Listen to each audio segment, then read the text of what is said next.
Hello, everyone. Welcome. It's Criminally Stupid, episode 16, the show where you come to laugh at bad people who do dumb stuff online. Primarily, we've been covering internet predators and To Catch a Predator predators since the show's inception. And this week is no different. We promise eventually we'll get to something that's not child molestation related.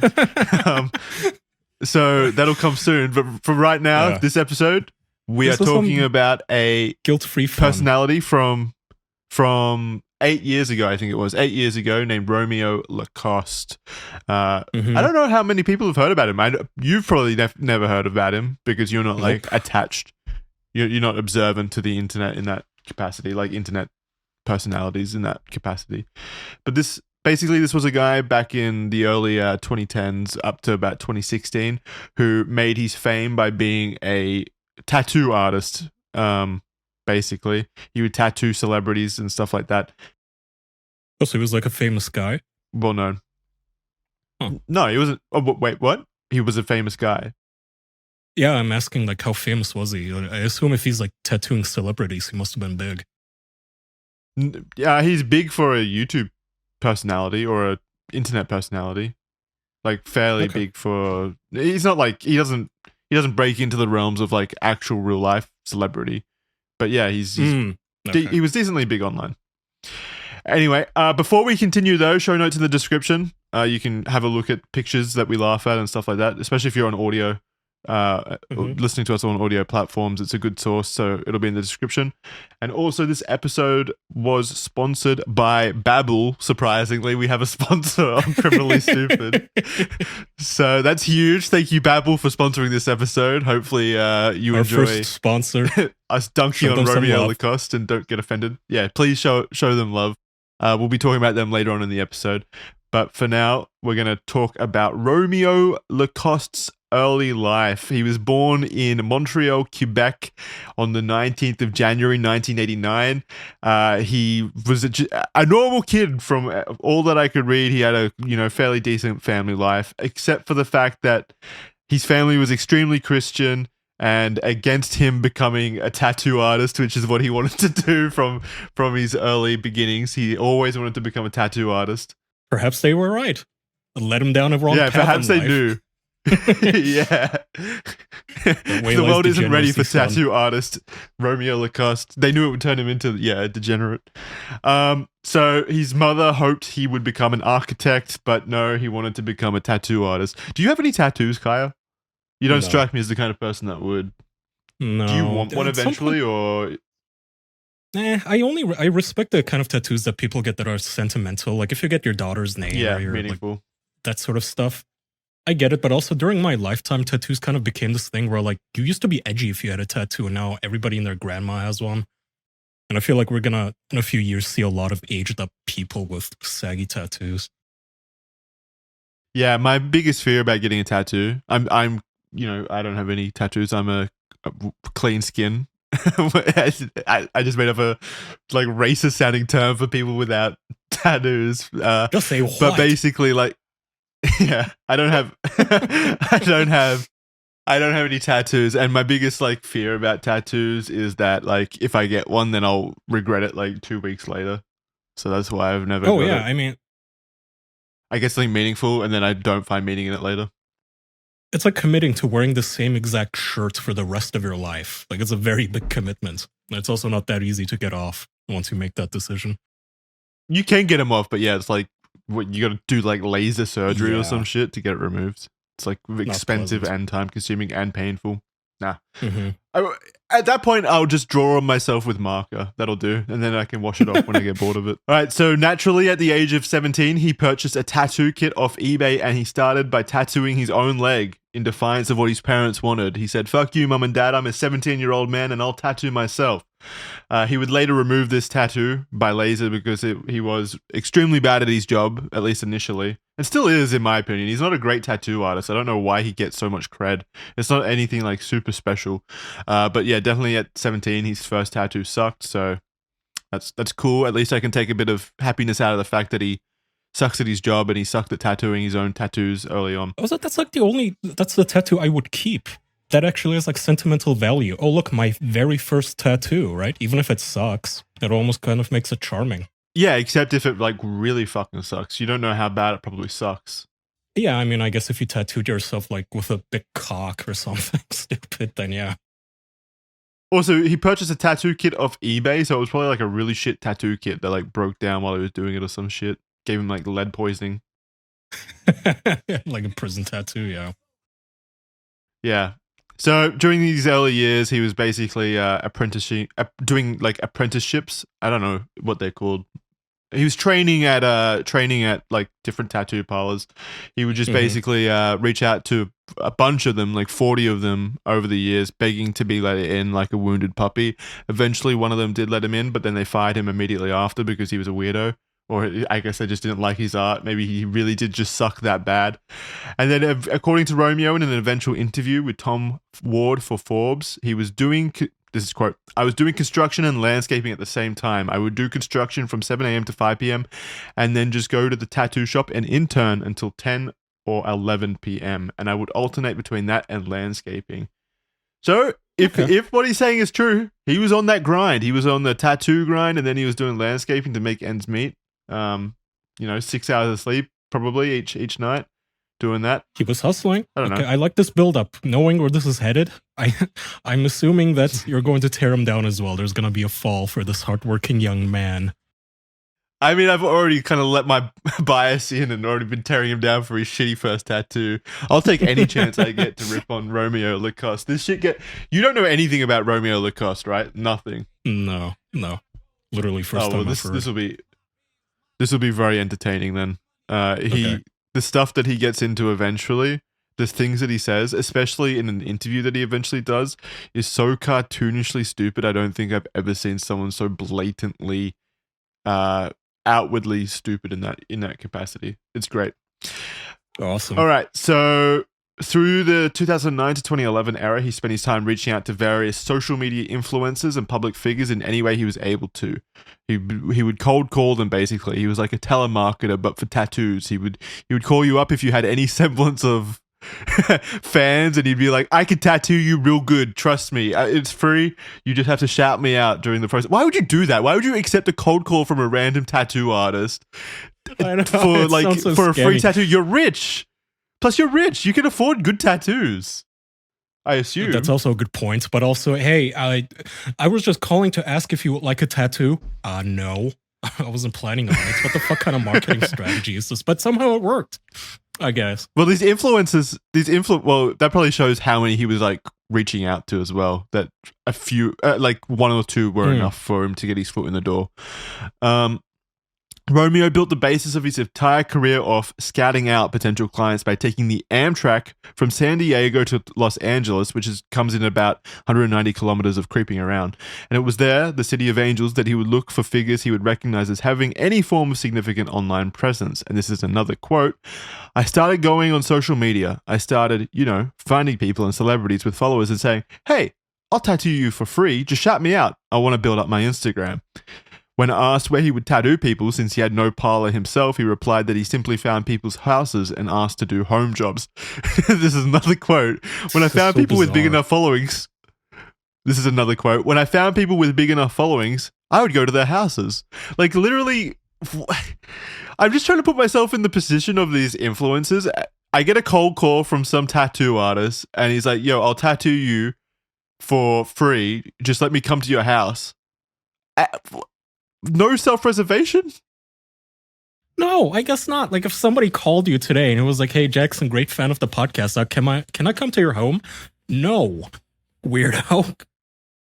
Okay, I've gotten DMs before. I've gotten DMs from people like, hey, I really like the show. Can I send you some stuff? And I don't have a PO box. So I'm like, no thanks. I don't like to give my address out to people, obviously.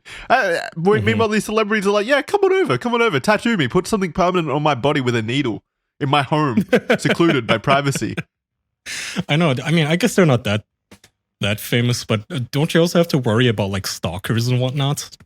Don't like lunatics regularly break into rich people's homes? Like, Keanu Reeves had a stalker, I think. Like a woman who just would break into his mansion and take a bath in his fucking bathroom and whatnot. That's the sort of stuff I would be worried about, but yeah, I guess he made it work. as soon as that happens, I would never feel comfortable in my home again. I think if someone like broke in and had a bath in my bath, I don't think I would ever feel like comfortable ever again, knowing that knowing that there was someone in my house without me knowing. Yeah, very violating. That's not related to Romeo. I don't know if Romeo took any baths in these celebrities' houses. I think he did. Luckily for these celebrities, he did just go there to tattoo them, which is cool. Keeping in line with his goal of building his social media presence, he would film weird vines out of his car, including classics such as biting his lip and staring at the camera to the soundtrack of 50 Shades of Grey, filming the aftermath of a dog pissing on him, and making sexual comments about women in public. As quoted in this particular Vine compilation, it's just a bunch of like really cringy early Vine videos from Romeo Lacoste. You kind of just glanced over it, but he had a dog piss on him. Yeah, so the way it's described there, it kind of sounds like it was a 50 Shades of Grey water sports consensual act between him and a dog. I think it was just a dog pissing on him in like at a beach or something, and then him making a video about it afterwards. That's not something that happens. Dogs don't just piss on you. Like dogs don't. Well, it does when you're Romeo Lacoste. He's not a fucking fire hydrant. How does that happen? You have to make a dog do that. I don't know. I don't think that he made it, but potentially maybe. I mean, I wouldn't put it past him either. He is a real weirdo, as we'll get into. Okay. So there's a quote here from one of the sexual comments that he made about women in public. It goes, quote, "Goddamn, look at that girl. Baby." So that's a direct quote from him in his Vine compilation about a woman that he saw in public. So he was a very sexual being, a very sexual person. Likes to catcall. Yeah, likes to catcall. Do you want to start talking about the celebrity tattoos, the next area? Sure. What truly began the growth of his channel and his exposure was the young girls he would come to groom. Was the tattooing of YouTubers Kian Lawley and JC Callan. Never heard of them. In the same Tom Ward interview for Forbes, he said, "They hit me up randomly on Twitter. I was like, what are you, YouTubers? What are YouTubers?" I was like, who's this kid with 800,000 followers? His activity was through the roof. I was like, I don't know who he is, but I've got to tattoo him. What? This is a weird sentence. He's so hyper-focused on view counts. It's so funny. So he says he got involved with stats. YouTube at the ideal time, and built up an entire social circle of famous kids aged 17 or lower, and he would begin waiting for them to turn 18. Quote, "It's crazy the way things happen. I got involved with the YouTubers at the perfect time. They all started turning 18 at the same time. I started with one and they started telling all their friends. So I became the go-to guy for the YouTubers." Once again, this is like why would you say that? Why would you say that part? They all started turning 18 at the same time. What does that have to do with anything? You're tattooing people. He's like, yeah, it was all really awesome. I got them at the right time, at the height of their like age. You know, they were right on the cusp. It was great. Why is like 18 what's it got to do with tattooing? The ideal age for a tattoo? Yeah, but I mean, I guess what is the law? I guess they can't like consent to it. Yeah. You just made the actual compelling reason for why he said that was because they were getting tattoos at that time because they were finally able to. I guess that makes sense. Yeah. Still looks bad, in retrospect. In retrospect, knowing what we know in the future, yeah, it's bad. My Instagram started going through the roof. Every time I would tattoo one of them, I'd get 10,000 to 20,000 followers. So yeah, worked out for him, I guess, this method of not getting paid. Or getting paid with exposure, actually. Is this the first artist ever who's surviving on exposure? Literally got paid in exposure. Yeah. I mean, when you think about it, getting paid in exposure in this situation, 20,000 followers, if you keep doing that, you actually can monetize it. So he is getting paid through exposure. It's not the dumbest thing. But it's not a bad idea. It's not a bad idea. Yeah, it really isn't. But what is a bad idea is like bragging about it because it just never comes across as good. Like, this is what I did. It just kind of comes across as like really pathetic and like really lame. Okay, so apparently he was mooching on these children and their fame, climbing up the ladder, just building connections. And it led to him for having an after-hours tattoo session for none other than Ariana Grande as a tattoo from this creep. Yeah, that is not only Ariana Grande. You'll see shortly. Most of Los Angeles has been tattooed by Romeo Lacoste. Okay, that's weird. I've never heard of this guy. So, his parlor was not happy with this that he was interning at, I guess, because I don't know. I suppose Ariana was supposed to go through them and pay them, and so they can get their cuts. But they fired him. Plus, it was after hours. Yeah, when I tattooed Ariana Grande, they were mad because she was there after hours. They didn't even know who she was. They were just older, grumpy dudes. They actually got mad and told me, quote, "You're not really a good fit for the shop." So they let me go. Yeah, I mean, you still have to follow the laws. You can't just because he was a rule breaker, young maverick guy. He was out there breaking all the rules. They didn't appreciate that. They had bureaucracy, red tape to stand by. God damn it! Well, it's not. It's not bureaucracy as much. I appreciate a go-getter, but also this is my shop. You dickhead. You can't just like run your own business out of my shop after hours and come and go as you please. Well, more so, you can't just let random people in after hours when no one's there. I mean, yeah, that's weird. Yeah, there's like liability issues. What the hell am I supposed to do if you give this girl HIV or something with your stupid needle? Okay, well, he didn't let this deter him as he set his eyes on expanding his influence even further, something that was sparked on him by the slogan "No Breaks." He got tattooed on himself. Quote, God, that's so douchey. It is. I started realizing that I had something going on here. There was no one tattooing YouTubers. There was no one really known for tattooing celebrities. There was no one out there with personality. I had something that no one else could replicate. I started networking and hitting up YouTubers and rappers. I trade tattoos for promo. Isn't there a whole show on like the Discovery Channel or something about a tattoo shop? Yeah. Why is he acting like he discovered tattoos? Was it Kat Von D or something? There was one like that. There was plenty of people early on who had, reached notoriety for tattooing celebrities and tattooing. Yeah, he's people. acting like, I discovered earlier. putting ink in your skin. What? No, you didn't. Well, no, not only that, he discovered personality. Like, what? How quickly did he come to the understanding that he was like the only person with personality because he could tattoo people? I had something no one could replicate. Like, really? I mean, it's a tattoo. It's nice if you're good at it, but there's a lot of people who can tattoo. He constantly boasts about how many followers he has on Instagram, flexing it, I guess, and that his personality is unique among the scene, and that's why he succeeds. From 2015 onwards, he would begin to tattoo increasingly high-profile figures. Okay, let's look at this. Justin Bieber. So this is in 2015. Yep. Justin Bieber, Ariana Grande, Kendall Jenner, and then it continues over the years. The Dolan twins. I don't know who Ethan and Grayson Dolan are. PewDiePie. Ty Dolla Sign. PewDiePie. DJ Mustard, that's the dumbest fucking artist name. Sophia Richie, James Charles. Other important celebrities included Kendrick Lamar, Pentatonix, the 1975, Marshmello, Kodak Black, Jeffree Star, FaZe Banks, Rice Gum, Jake Paul, KSI, Soulja Boy, Ninja, and Sway Lee. Jesus Christ. So massive list. See, he was trading promo. He was doing like big names. I mean, 2015 was definitely like a big year for him. Justin Bieber, Ariana Grande, and Kendall Jenner. Yeah, I mean, holy shit, it actually worked. Imagine just like calling Justin Bieber and pitching him to your stupid fucking tattoo business, and he says yes. Yeah, that's actually wild. So weird. Unfortunately for the kids of LA, his popularity skyrocketed his already inflated ego, and he would begin to add grooming minors to his list of goals. Okay, I'll let you handle Which brings us to the accusations. But first, a word from Babbel. I want to get that out of the way before we, veer into any dangerous waters, let's say. So we're going to hear from Babbel right now.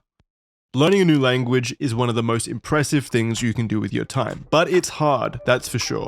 That's why Babbel is so awesome.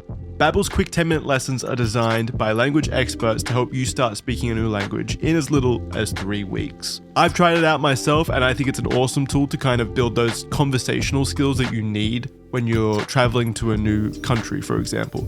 Like asking where the toilet is or ordering food, for example. Fantastic tool. So with Babbel, you can learn the conversational skills you need to be able to do those things successfully in these new environments. Not only is it super good at what it aims to do, all of Babbel's 14 award-winning language courses are also backed by their 20-day money-back guarantee. So if you're overwhelmed or you cancel your trip to whatever destination you're traveling to, don't worry, Babbel has you covered. On top of that, it's also super affordable, and even more so with our discount deal. Right now, get up to 60% off your Babbel subscription, but only for you guys at babbel.com/criminally. Get up to 60% off at babbel.com/criminally. That's BABBEL.com/criminally. Rules and restrictions may apply.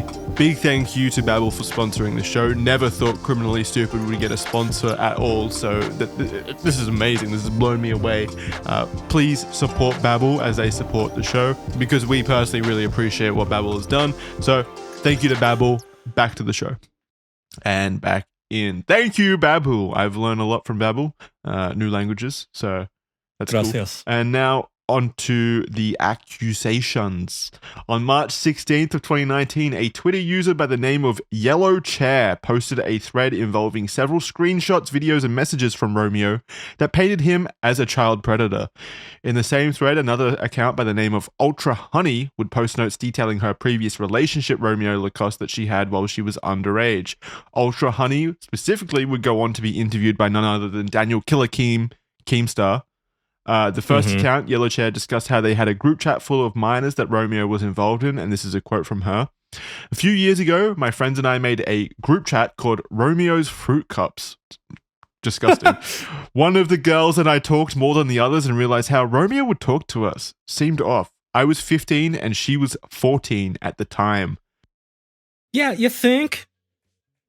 Yeah. What do you mean? Like, first of all, it's a red flag. Like, why are you in a group chat with 14-year-olds, bro? It's like one thing if you're in just like a public server, like if you join the Overwatch Discord or something, yeah, there's gonna be kids, but like if you have a specific private group chat with women, kids, it's so weird. Yeah, like a bunch of them as well. Like what is he looking for a case? Like that is the dumbest thing I've ever heard. Like doing it in a group setting. We really need to play like criminally stupid bingo. We need to have bingo cards of these guys every single time they entrust themselves to 14-year-olds. Like, hey kid, can you keep a secret? The answer is no, idiot. It's a child. And one day they are going to blow the fucking whistle on you, you idiot. Hey, psst, kid, don't tell your parents, okay? That doesn't work. How are the child predators consistently more naive than the children? It's so weird. Like, how do you get outwitted by literal 14-year-olds? How fucking stupid are you? Well, it's not even like... It's not even like he was eventually going to blow the lid. He was in a group chat where everyone could see. Like, he was blowing the lid on himself immediately. Anyway.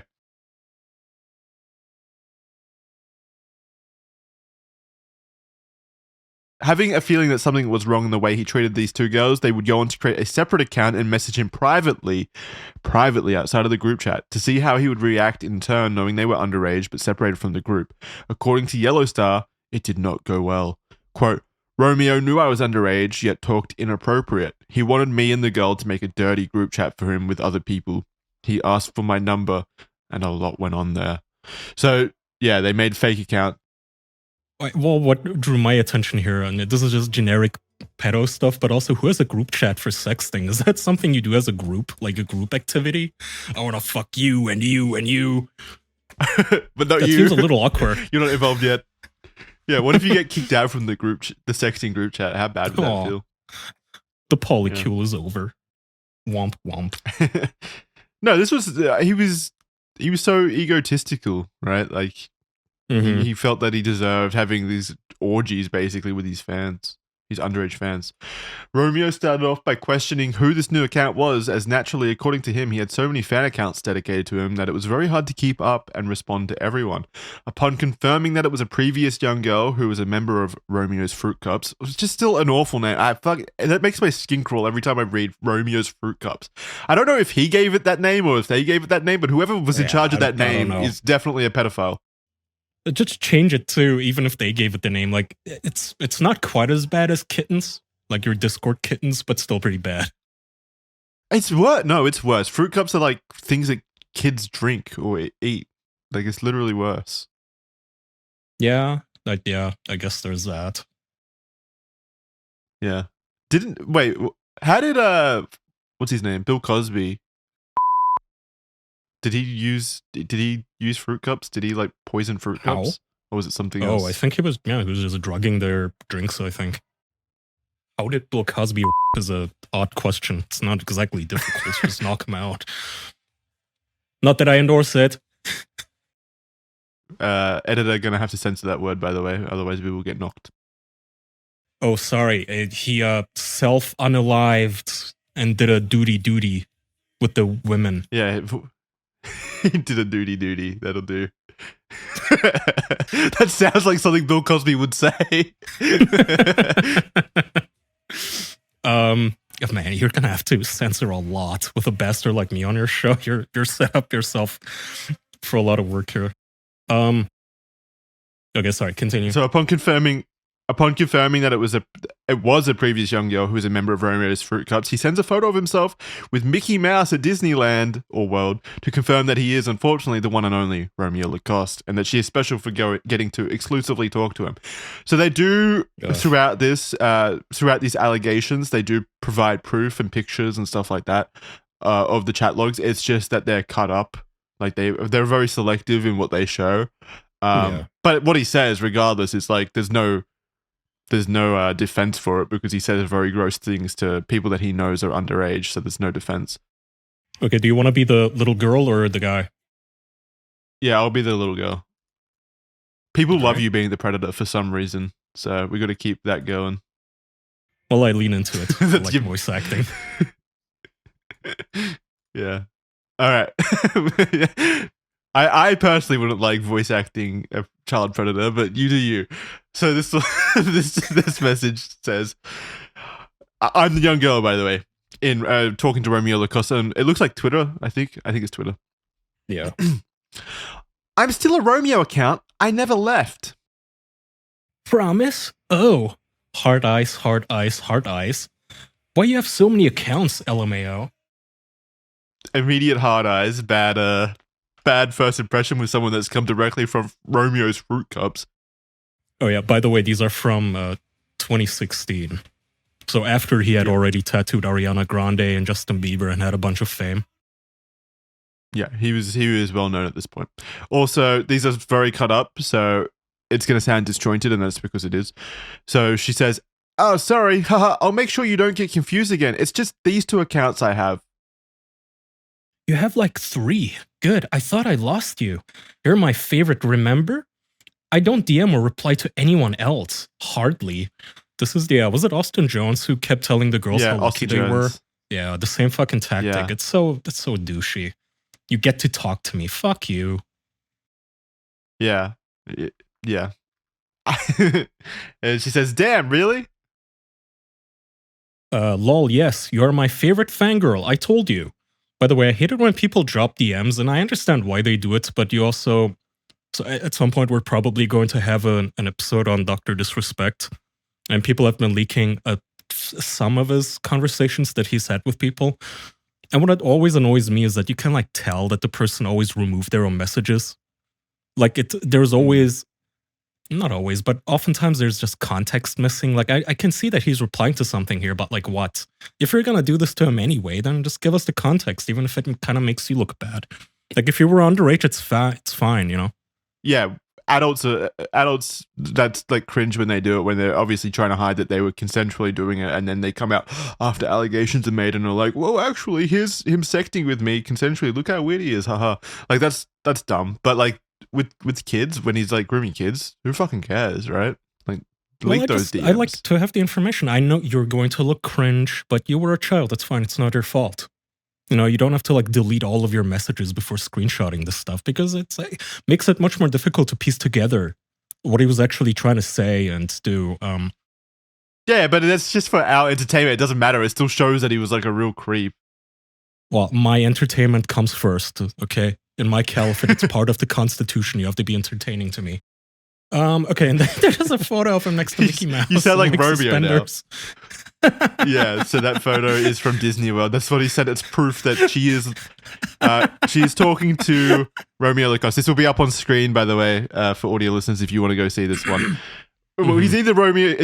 She's either talking to Romeo Lacoste or she's talking to Mickey Mouse. I'm not sure who's proven who here. Either way, imagine if that was sent from Mickey Mouse. Yeah, you should just frame him. And Mickey is wearing suspenders and big old pants and shoes, and he's wearing a shirt that is much too tight for him. All right. Hey, you can see his like flabby gut and stuff too. That shirt is like basically naked. You can see his nipples. Yeah. His nipples are pointing through. Very disrespectful. He's gonna poke fucking. He's poking Mickey's eyes out right now. So from here on, all the messages begin to quickly become even more creepy as he discusses plans for his upcoming videos and tattoos with the minor, continuing to remind her of the fame and influence he holds, while slowly steering the conversation towards the sexual before he accidentally, quotes, makes a mistake and calls her baby. Immediately after this, he pivots to asking if she was taking dick in a photo she disliked. So let's just read them. All right, you go first. Okay. You'd like drawing and tattoo videos too? Hell yeah! You should try it and see how it goes. And if everybody likes it, you should continue doing more once in a while. I will do it once in a while because it's fun. Nice photo, by the way, baby. By the way, haha. In the GC group chat. Yeah. So immediately calling a kid a baby. I mean, he already did the hard eyes. We already know where his intentions are. And he's talking to her privately. There's no he's 27 at the time, by the way. There's no 27-year-old man who should be talking to anyone underage, even just in like a general kind of conversation way. In private on the internet. No, not at all. It is always weird to me when you see those like it happens a lot on Reddit where like some kid will seek guidance because he's depressed or his parents are abusive or something. And there's always some guy in the comments going like, DM me, I can help you. Like, no, not really. There's absolutely nothing that a grown man like can tell you in private unless they're a very close family member, like your dad or your big brother. That family, yeah. Should be like discussed. Or someone entirely in the public, right? Yeah, somebody entirely in the public. Like, I don't know about this. Seems kind of sussy, you know? When you tell me, oh, don't tell your parents, by the way. They won't understand. It's always sus when an adult's like, yeah, let's talk privately, you know? Mm-hmm. Like, why? Yeah. Why do you want to... Also, why do you want to talk to a kid? Like, come on, you can't do anything better with your time? Again, I've said this before in a previous episode. The maximum that you can tell or talk to a child over the internet is like, thanks, I appreciate the support. Like and subscribe. That's it. Yeah. Max. Like, not even necessary. But if you have to, if you feel some guilt for not like reciprocating some support, then that's it. Just be nice and let it go. But there's no need for any sort of discussion. Even if you genuinely have no ulterior motive or like intent to, you know, do anything sexual or anything, it's just a bad idea in general. Regardless, even if you have a completely civil, normal conversation, it just looks weird. Stop talking to kids. Yeah, definitely looks weird. All right, we continue. Oh my god! So this is about the photo that she sent about her. She sent in the group chat that he said looked hot. Oh my god! Shut up, haha! I hate that picture so much, LMAO. Ha ha ha ha ha ha! What were you doing? Taking dick? What? That's the blue. I guess I'm assuming like the photo had a like what's the word, the term for when you do like the face where your like eyes go inwards and your tongue comes out? Oh, a hago. I fucking hate that so much. Yeah, a hago. It looks so dumb. Maybe she was doing like an e-girl pose or something. But he immediately goes, yeah, what were you doing? Taking dick? He immediately turns on sexual, obviously. In the most like slap hazard, no kind of subtlety at all. The subtlety of a tattoo artist, really. Do you need any tattoos on your butt or breasts by any chance? Well, subtle. So she goes on to say, I don't know what the context here is. It's basically just a picture of him being weird. She says, LMAO. He says, only when daddy hits you up. Actually, that face was funny. It's like you saw a small dick and wasn't impressed. Weren't. Also, What?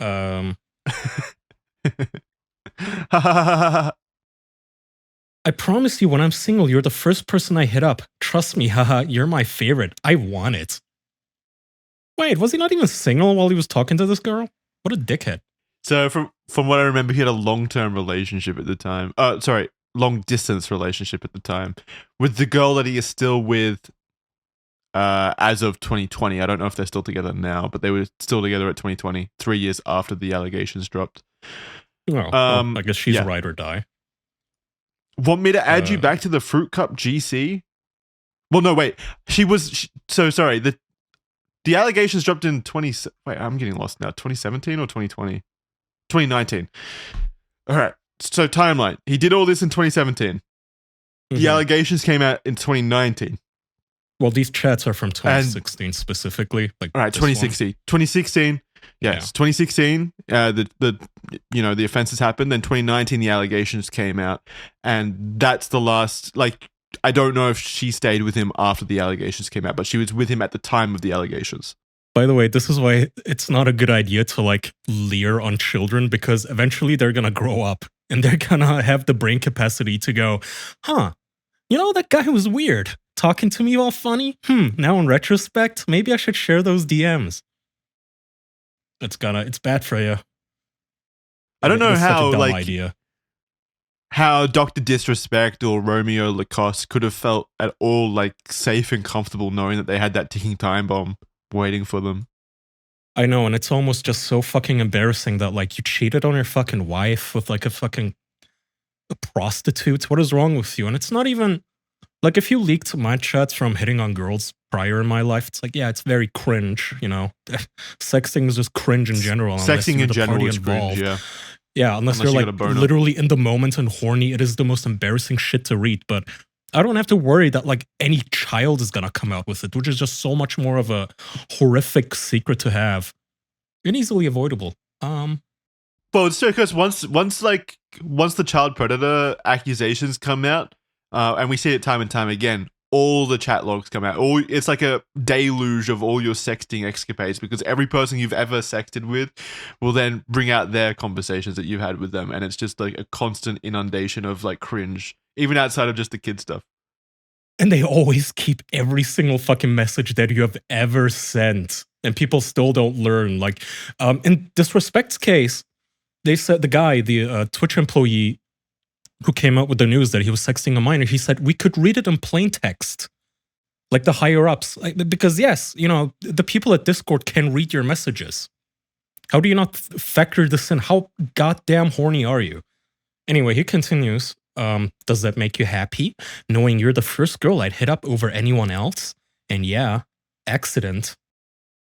I don't know what he's referring to as an accident there. So she said before that, want me to add you back to the Fruit Cup GC. So I guess that he accidentally left the group chat. So yeah, just typical kind of manipulation, ego, looking to fluff up his ego as well. At this point, Yellow Star says Romeo started to escalate the situation even more and become increasingly sexual and demanding in his requests. He requested the two kids do things together in a sexual group chat. As can be seen in an assortment of text below, he routinely escalates the situation with the young girls to something sexual. And this is where we start getting some really cringe fucking photos of Romeo Lacoste tatted up. So she says, excited to see how your hair turns out and your progress of you working out. And then what follows is a picture of Romeo Lacoste's naked stomach and pecs. Which is not impressive at all. It's just literally just a dude body. Like, he isn't ripped or anything. Then there's another photo of him shortly after that in his, chinos and still shirtless. His face is like kind of squinting up, like he's staring directly at the sun with a dumb expression on his face. And she goes, holy fuck. He looks smelly. It is so easy to impress a 14-year-old because, like, oh my God, you have like your own apartment? Do you own a car? Oh my God, you're so grown up. And she's just absolutely blown away by this like less than mediocre man sending her a selfie. Because, you know, I mean, I don't blame her. For like a little kid, this is probably like super impressive. Like, oh, what a cool guy. He's tattooed and everything. What a rock star.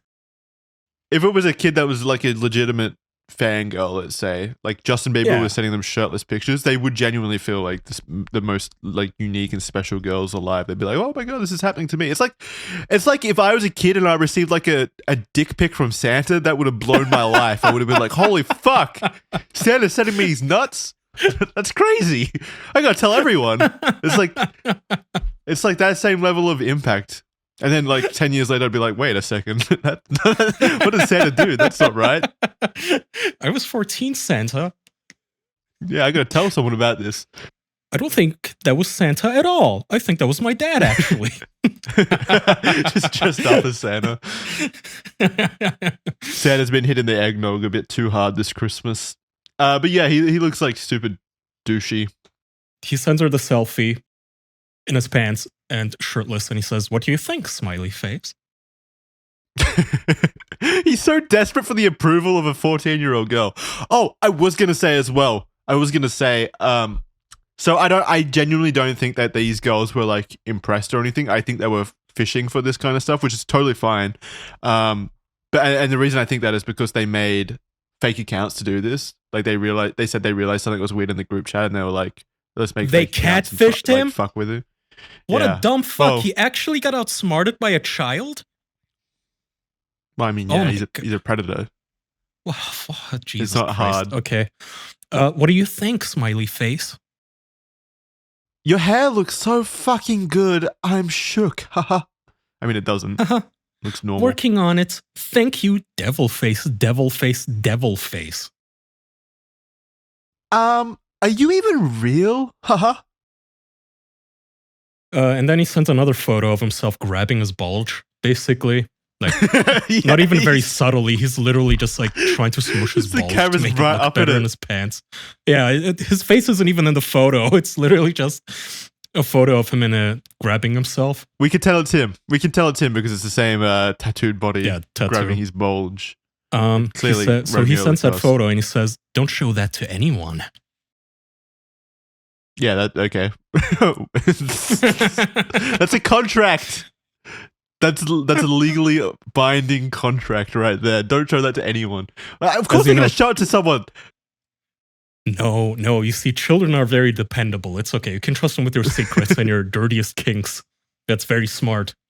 Keep doing it. Oh my god. So he says, "Don't show that to anyone else." I'm not showing anyone these pictures. My eyes only. You know that this person immediately sent it to everyone they know in private, like 5 minutes later. Yes, immediately. Much deserved. Yeah, good. Tell me how you try and be slutty. Oh, this was the following month. Yeah, so there was a month in between him grabbing his bulge and him. Yeah, in this message. So he says, "Tell me how you try and be slutty," and she says, "Ha, I'm better at showing than telling." Like, yeah, she's playing into it, but she's a kid. You don't do that. You don't even let that happen. You don't talk to these girls in private, Romeo. Well, it's also how they always map sexual thoughts to like children. It's. I don't know if they don't realize that children are generally just sexless beings most of the time. It's not like, show me how slutty you are. She isn't. She's 14. It's not. It's like when they ask the girl or the decoy on To Catch a Predator, like, "Have you ever done anal and had group sex?" No, she's not a 56-year-old hooker, you lunatic. She hasn't done any of that stuff. She's not slutty. Well, hopefully she hasn't done any of that stuff. Yeah, hopefully, but. I mean, okay, even if she was slutty, again, you're a 27-year-old man. Let her be slutty with other 14-year-olds, I guess. Yeah, right. Fucking. Even if she is slutty, it's not for you. It's like, let her just. She has a crush on the boy in class, probably. It's his fucking. He continues. "Love that. Love my balls massaged and sucked on. Love my asshole licked. And my favorite is deep throat. Drunk girls always deep throat further. Haha. I'm sure you can and will one day, but I'll like hearing. See if it was me, I'd probably get you a little drunk first." Ooh, that is not gonna play good in a court, by the way. I mean, neither is the. "I would love you to lick my arsehole." quote. Well, yeah, but that's like, you know, having like a embarrassing kink isn't illegal, but I can tell you right now that this might be one of the dumbest, most incriminating things you can possibly text a child is, yeah, I'm going to get you drunk. Oh, okay. Well, I mean, I rest my case, Your Honor. Yeah. Unbelievable. I mean, she was, why would you get her drunk first as well? Like, she was consenting as also, you know, good point. I don't know. I mean, obviously children can't consent, but you know what I mean. Like, you want her to be so drunk that she doesn't even notice how small your penis is, maybe. He continues. Jesus Christ, he goes on and on. Yep, I'd have a shot waiting for you when you got here. You can even chase my cum down with another shot. Or I'm freaky. I can't even come in your shot and let you drink both together. I do freaky stuff, haha. Take another shot and I'll go for round 2, haha. Always with the haha. Take another shot and... Oh. By the time you leave, you'll have a tummy full of cum and alcohol. Oh my god, dude.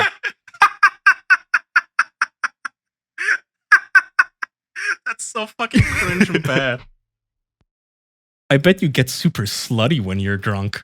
By the way, all of her messages have been cut out of these and cropped, so I'm just reading his portion here. I assume she's like leaning into it and leading him on for the sake of getting screenshots. Leading him on? No. Well, baiting. Yeah, she's probably playing along, but this is all... Yes. He said this. This is all on him. I know. There's nothing anyone could say to me that would cause me to say that. Yes, I'm not blaming her. I'm just saying it seems intentionally baited and he fell for it. I'm still mesmerized that this guy like got fooled by a child. He continues with the hi. I wouldn't even say this to a person my age, like, ever. Oh, no. That's so weird. Haha, true. I'm like the final stage on a video game. Haha. I guess the real test will be with me. There's Big, then there's Romeo Big. I make most guys in porn look small. Haha. I've only ever had one girl deep throat me like nothing, and 2 that got all the way down but struggled. Everyone else could barely get past halfway. You're not down to do it sooner? Or you want to wait till you're 18? I'm analyzing your face right now. That look of disbelief is what I've experienced as well when I first read these. Like, you put it there in plain text. What do lawyers actually do? Is that a fair question? Does anybody have like lawyer relatives? What do you even do when criminals are this fucking stupid? Do you just walk into court and like slap the screenshots on the desk and say, "Here you go, Your Honor, case closed"? Like what? Like what? Yeah. Anyway, your turn. I'm struggling with the words as well. It is so like mind blowing how dumb they are. Just to go back though, he was bragging about his dick size. Like, that's always a bad idea in general. Romeo. You should never do that in general. I mean, the smart thing is, undersell and overdeliver. Undersell, overdeliver. Yeah. You set expectations of porn dick. You better, live up to it, I suppose. Plus, I don't think anyone really wants Romeo Big either, probably. Whatever that means. So it's not a selling point. Haha! Haha! I am down to do it sooner. You didn't know if you wanted me to wait till I was 13. Oh, sorry. Just didn't know if... 18. Jesus Christ. Just didn't know if you wanted me to wait till I was 18. If you had to wait that long, you'd still be down, haha. You don't think you'd be over it by then? Or tired of waiting, haha? Do we know how old the decoy is in this? Is it even a child or a decoy? I can't even tell right now. No, it is a child. It's a child, but on a fake account. Like, they didn't attach it to their real life identity. They said they were 14 or 15. One of them was 14, one of them was 15. I don't know which one this one was. Because there were two girls. It's his favorites, and I think the 14-year-old was his favorite. Okay, wait. But he would later claim that she told him that she was 17, turning 18 soon. But I disagree, because he says that if you had to wait that long, you'd still be down. That makes me think that he's like, you want to wait years and you'd still be down? Yeah. Like, it's actually so weird to ask a child, you're not going to grow out of fangirling for me. Yeah. So he continues, but keep everything we talk about between me and you, please. I haven't told anyone that, and I trust you, so don't repeat anything we talk about. Whoa, you haven't told anyone you're a pedophile? That's crazy. I can't believe it. Can't believe you. You wouldn't divulge that information sooner, Romeo. Yes, dear 14-year-old, please don't tell anyone I like my asshole licked. So if I told you like pretty soon to come over, how would you get here and how long could you stay? Our parents wouldn't care. Yes, they would care. That's why you were telling her not to tell them. Also, why is it like why is he putting the onus on like the child to set up this meetup, by the way? Like, how would you get here? Would you drive? No! I'm a child, you I don't know. Buy me a ticket, you dumb fuck. A taxi! Yeah. What the fuck is she supposed to do? Call on like United Airlines and I'm gonna use my credit card. Don't worry, Romeo. Fucking moron.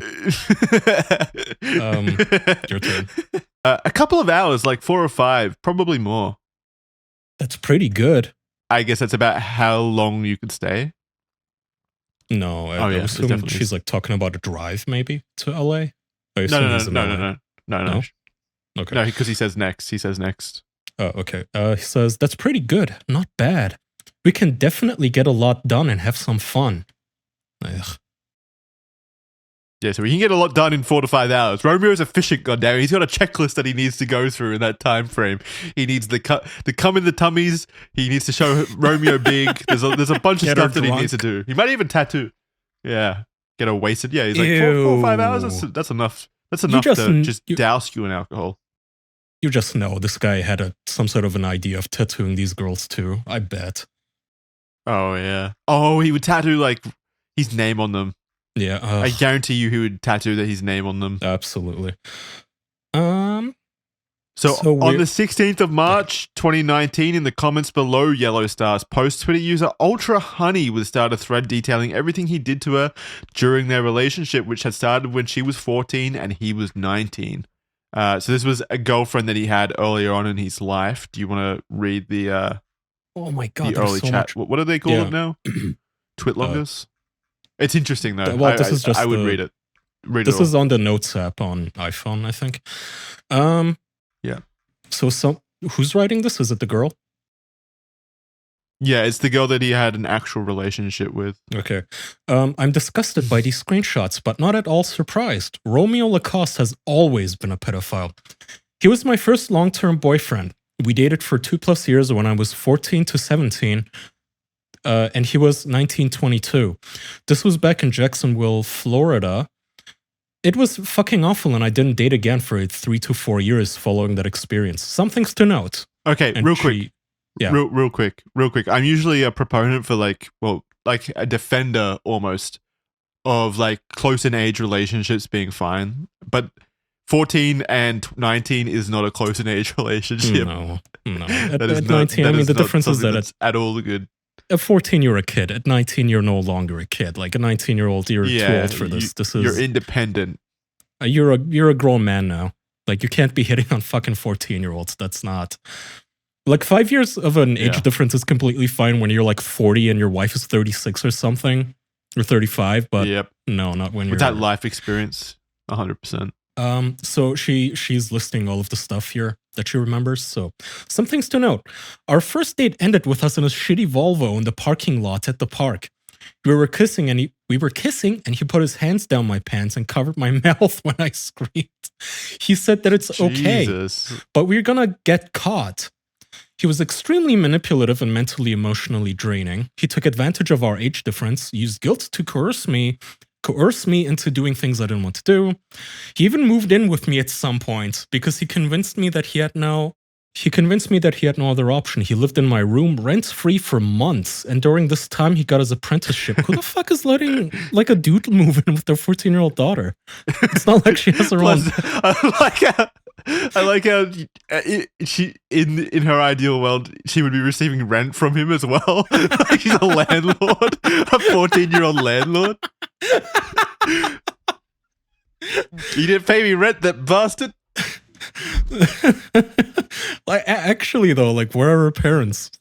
Some bum just moves in with my 14-year-old daughter, but I'm acid facing you. Are you insane? No, that's not happening, you fucking pedophile.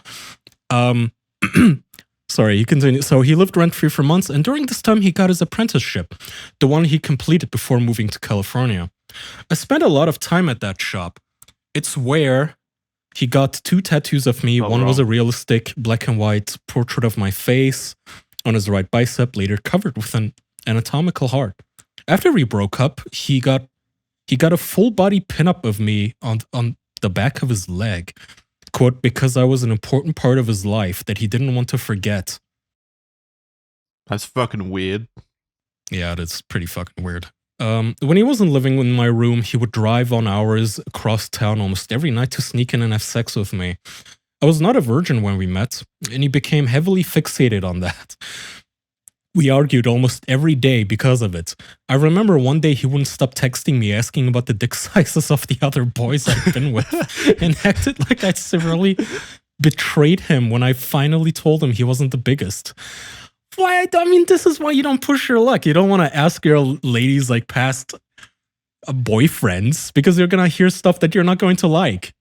Wait, how big was the other dudes then? If That's if true, he was yeah. Romeo big, how big were they?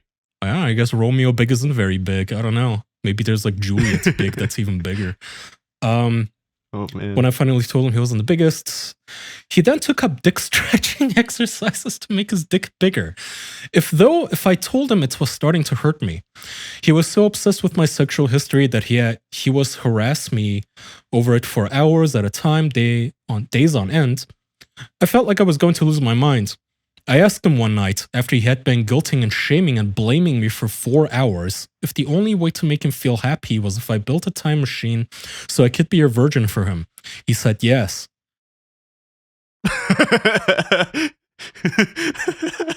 Romeo is so stupid that I actually think that he believed that, like, when she said that, like, time machines existed, and it's like, oh yeah, just build one. That sounds great. Like, he actually thought it was a legitimate thing that could be done. Guaranteed. This was towards the end of our relationship, and I was so fucking done with this bullshit. I don't even remember my response. Yeah, again, guys, this is why you don't ask. Just, okay, don't tell me. It's fine. Yeah. I don't want to know. Okay? Just like I'm not telling you about the girls I've been with. It is information that will just upset you. Let it be. Let it rest. Okay? And ladies, no guy wants to hear. Let the past rest. Unless your like boyfriend has some sort of weird cuckold obsession, he doesn't want to hear about other guys fucking you. Okay? Yeah. We all have previous sexual histories. It's best to just move on. Yeah, be an adult. Don't mention it. It's okay. What I don't know cannot hurt me. You don't have to rub it in. Like, it's kind of funny that he is like legitimately like mentally a 14-year-old though, it seems. Like he's that hyper fixated on these really imagine being like angry at another 14-year-old for having sex with your girlfriend. Can you even wrap your mind around this? Like, no. Why I order. Yeah. He's gonna go fight them on the play yard. You have a rivalry with like a little kid's classmates. What the fuck? Okay, sorry. Continuing. He shit-talked all of my friends, trying to convince me they were losers and how I shouldn't waste my time with them. I'm still friends with all of them to this day. He wouldn't let me hang out with my guy friends and would always accuse me of sleeping with them when he'd see that I was with them. We always hung out in co-ed groups just looking for ways to pass the time. All of my friends hated him, and it was so bad that I wouldn't let him come to my 17th birthday party. He would have ruined it. Oof. Damn, he got snubbed. So lame, so pathetic. Yeah. I know. Your underage girlfriend tells you that you can't come to her birthday party. So wait, when she was 17 also, he would have been 22. So 22-year-old man being told by his underage girlfriend, hey, you can't come to my party. You can't come to my birthday you're party. Lame. All of my friends think you're a dick for like bullying them essentially and telling me not to hang out with them, which is a red flag, you know. Always is a bad sign when... to be fair, all of her friends were probably, and her were probably at 17, and they were all starting to wonder why this 22-year-old man was like still hanging out with them. Yeah, I mean, you know, hey, Jessica was wondering if it isn't a little weird that you're 22. Oh yeah, well, you should stop hanging out with her. Yeah. He was also straight edge and would get so angry with me every time he smelled smoke on me. It was so stressful that I stopped smoking weed and cigarettes with my friends for about a year. Wait, this doesn't track with him wanting to get her drunk. That's not what straight edge people do. This is a different girl. This is earlier in his life, remember? Oh. Those messages with about the cum shots with but still, isn't that weird? The tummy full of cum. I mean, how do you go from straight edge, I don't like you doing weed, to I want you swallowing my cum with whiskey? Fame, I guess. Yeah. Plus, maybe this was so traumatic for him, he did an entire 180 on his personality and was like, I don't know, maybe that's why he wanted girls to drink. I don't know.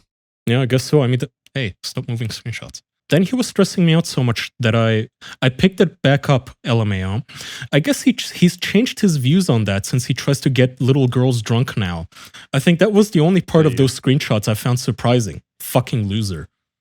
Yeah, I mean, fair. He had like one good take, you know, if you're a 14-year-old, if you're a little girl, you shouldn't be smoking. That's actually a good idea, but I guess he rescinded. Yeah, but he's fucking them. He's fucking them. That like outweighs smoking. I know. I'm just saying, like, he was accidentally right about something, and he had to walk it back too. No, you know for a fact that he didn't actually care about like the morals of smoking or anything. It was a control thing. He didn't want her going out and like having fun and talking to other dudes. It probably just made him mad that she was getting high with her friends. I told him about something that had happened with Davi Vanity that left me with heavy trauma around oral sex. Huh? Was it? Davi Vanity, I think, is another like YouTube predator. I think I remember. Oh, do all the YouTube predators just go for this girl? So she has trauma from oral sex. He said he believed me for a while, but got impatient and started accusing me of using it as an excuse to avoid giving him head. He made me do it for him and called it therapy. I cried a lot. Oh my god. You fucking piece of shit. This is to help you. Yeah, as I'm like mouth pumping you.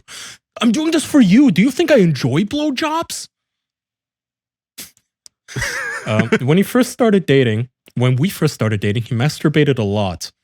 He told me it was probably 8 times a day. That weirded me out, so I asked him if he could not do that so much.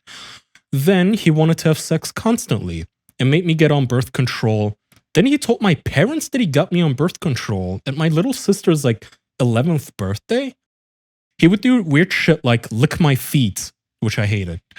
And one time he peed on me in the shower, which made me really upset because I told him repeatedly that I didn't want him to. He's just like the dog that peed on maybe me. Maybe the dog did pee on him. Maybe he's into that. I told you. That doesn't just happen. Okay, so the girl's parents knew about this. This is kind of on them too. Yeah. Like you're a bad parent. Oh, sorry. Absolutely. There was yeah. You have a parental responsibility to say to your 14-year-old daughter, yeah, you shouldn't be dating a 19-year-old. And you should also report that 19-year-old to the police as well. When she says my parents, I assume that there is no father in the picture here. I mean, you know, young kid, does weed, sucks dick a lot, gets in this pedophile fucking circles. Yeah, you need some guidance, bro. No, I've seen plenty of families over here. I mean, yeah, the father might be absent, but he's still in the picture. Plenty of families where like the girl is dating someone suspiciously older. It actually does happen quite a lot. I mean, the other issue is that sometimes parents also get washed away by the fame. They're like, oh, I can't believe this famous guy is dating our child. Yes, sir. It's like the Michael Jackson thing, right? Huh? Mm. He wasn't famous at this time. Okay, well then they're just fucking idiots. No excuse. He wasn't even famous, goddammit. He always said how in love with me he was and would talk about getting married from the time I was 15. He got angry when I told him I would want to get tattoos from other artists when I finally got some, because he was bad, which I obviously didn't say to him, but let's be real. He used to have a Jesus chest piece. There was more, but honestly, I think I've tried to black a lot of the details out because this was not a good time in my life. And I honestly feel ashamed and regretful that it happened at all and went on for so long. I've done my best to ignore his social media presence because A, it's obnoxious and cringy and desperate, and B, I just don't like the reminder. But to see that he's been targeting young girls ever since I cut him off is just fucking despicable. Fuck Romeo Lacoste, he's not even good. And then she deleted, is that her account or his? No, that's his account. So all of this blew up and he deleted his Twitter account. He only deleted his Twitter account, and many people think that it's because when you delete your Twitter account, all the DMs are gone. Like, people can't access the DMs. That's not how it works, by the way. No. No, back then it was. Like, you couldn't access your DMs with him. Huh. Okay, I didn't know that. I mean, usually... I think Elon Musk changed it recently. Did he? I know the way Twitter works is that you can only delete messages for yourself, meaning if you delete a message that you sent, it is still available on the person's phone. But yeah, I don't know how it worked back then. No, so back then, I'm pretty sure if you deleted your entire account back then, it would delete all of your DMs, your messages, all of those. So people, if they had a conversation with you, and you deleted your account, they couldn't access that conversation at all. It wouldn't even let you go into it, I think. Yeah. Okay. Makes sense. Do you want to continue? Okay. Yep. Both accounts propelled the seriousness of the accusations until eventually commentators would begin to investigate this, and the infamously popular Keemstar would start to interview both the victims and the perpetrator. Taking this all to the wider internet, as any guiltless man would do, Romeo deleted his account and agreed to the interview, despite the overwhelmingly convincing evidence against him. So I did write out the excerpts here, but I think we should just watch the clips together. I've clipped the Keemstar interview. Hello? Hey, what's up? First, I want to say, dude, I was just watching your video. You're such an asshole, bro. Oh, wait, in case you're just on audio listening, this is him calling into Keemstar's Drama Alert show? Yeah, Drama Alert. Yeah. Damn, man, like, I just feel like you should, like, you're supposed to be, like, sort of like a neutral kind of a guy who, like... Well, I mean, that's why... Why would you think Keemstar's neutral? That's why I have you on here. But you're supposed to be reporting facts, not like no, fiction. Does he think this is an actual... And not like it's called Drama Alert. That's not proven yet, you know? Like, you're supposed to be a news channel where people go to like, find out, like, cold, hard facts. I mean, there's just so many loopholes as far as, like, stuff that wasn't even, like, fact. Yep. Again, if you're on audio only, he literally has a bucket of popcorn next to him. It is meant to be eaten as your life falls apart and as people laugh at you. It is not objective. Oh, wait, someone in chat... Wait. Someone in chat said this guy sounds like every early 20s guys who dates underage that I've ever heard of, and yeah, he does. He what's the word physiognomy? Well, I can't fucking pronounce it. Where like you can tell things by face structure. This guy's got the voice version of that, where you can tell things based off his voice. It's crazy. As far as, you know, some of the things that were going around about me. So, I mean, anyways, that's just me kind of like getting into it because I'm literally just like fresh out of watching half of your last video. I do appreciate you giving me credit for being such a boss ass tattoo artist and tattooing everyone and being involved in the circle. So that's kind of cool. Thank you for complimenting me for being famous, by the way. But also, can you please stop calling me a pedophile? You're supposed to have a journalistic integrity, Keemstar. No. Imagine coming into Drama Alert, the show based around fucking drama, and acting like Keemstar is meant to be like an impartial, actual journalist, I guess. And also spending the first minute of that time talking about how thankful you are to Keemstar for complimenting your work, recognizing your fame. Yeah. Also, I mean, look, a lot of people hate Keemstar, but you have to credit where credit is due. The guy doesn't lie about what he does. Like, yeah, I'm here to make fun of you and to milk the disaster that is your life for views. That's it. He isn't pretending to be a fucking CNN journalist. Like, if you're calling into the show, you are going to. Has he? He has in the past pretended that Drama Alert is like an actual journalistic entity. Well, okay, then I take that back. So that's always been pretty lame. Okay, I'm wrong then. Sorry. Clip Like, 2. you're not. Mm-hmm.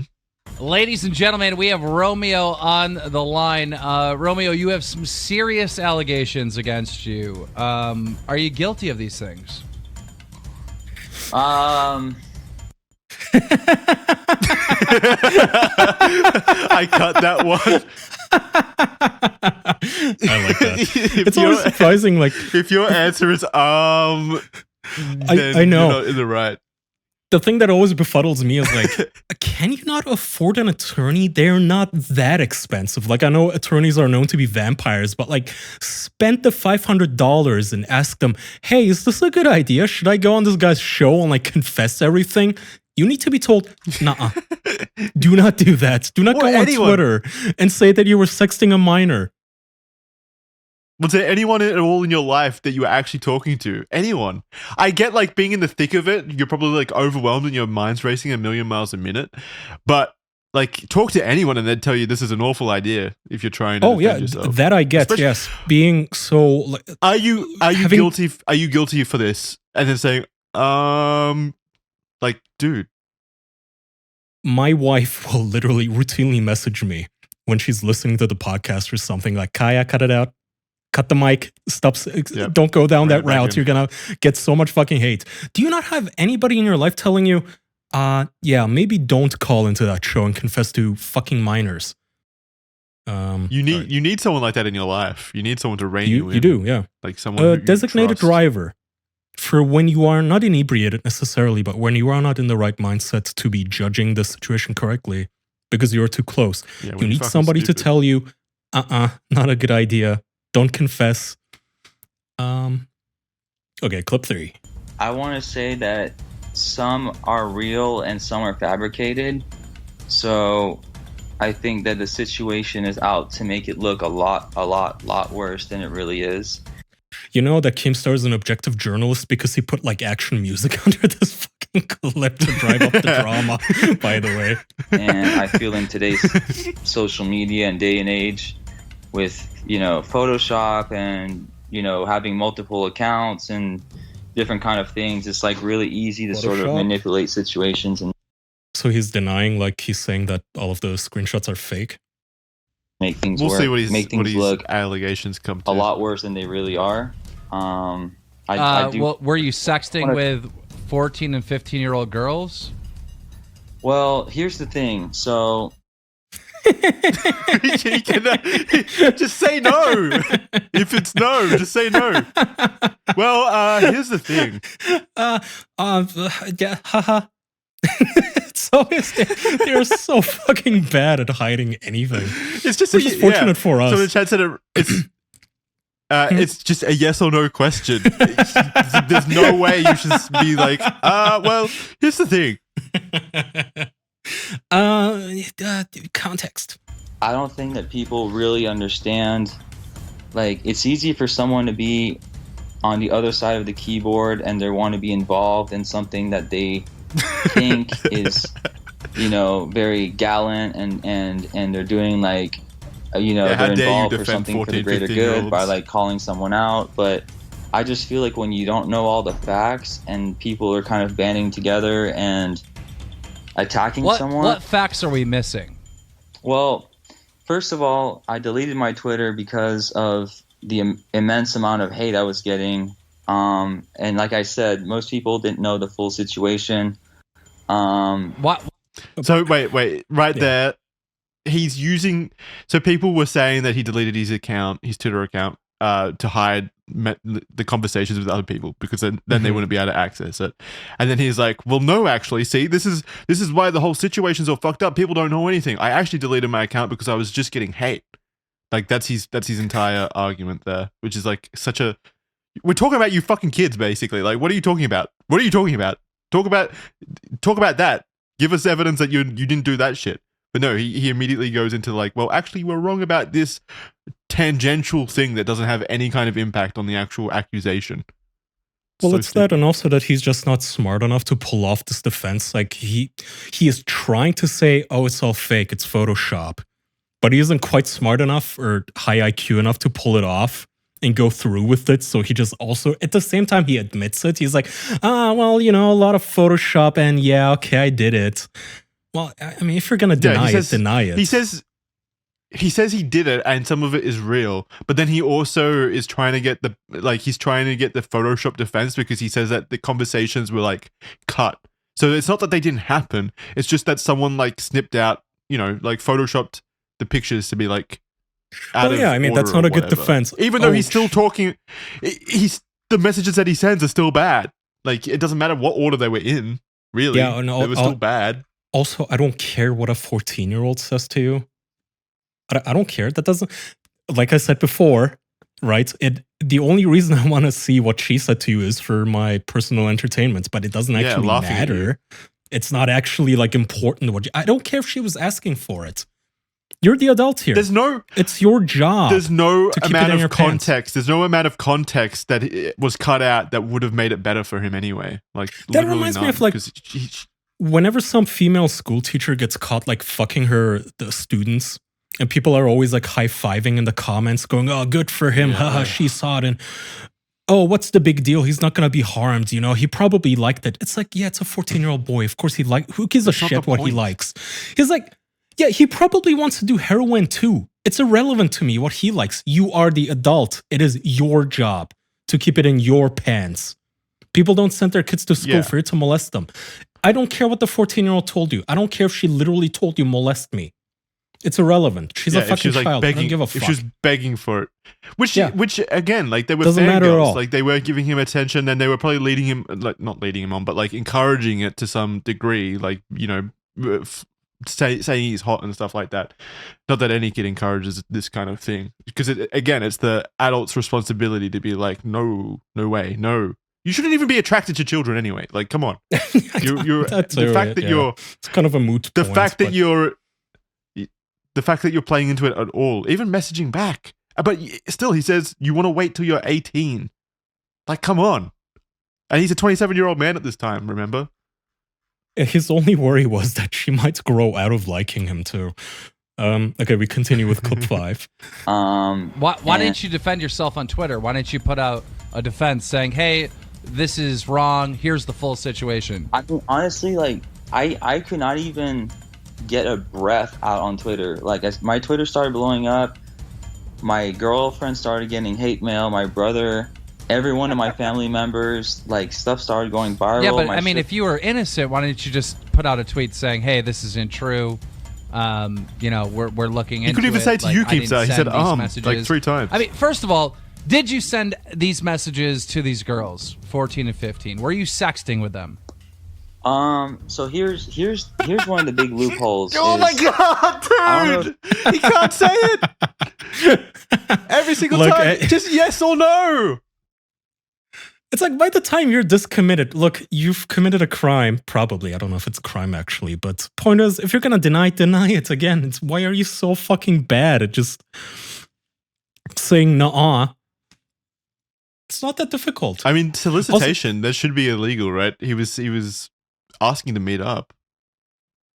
Yeah, true. I don't know. Did he ever get in trouble with the law? I don't think so. Yeah, nothing. I don't know what the situation is with the age of consent in California and whatnot. But he also mentions his brother and girlfriend. Like, did they not tell you? Does your brother not have your phone number to call you and tell you that this is a very bad idea, what you're doing right now? And Keemstar here is...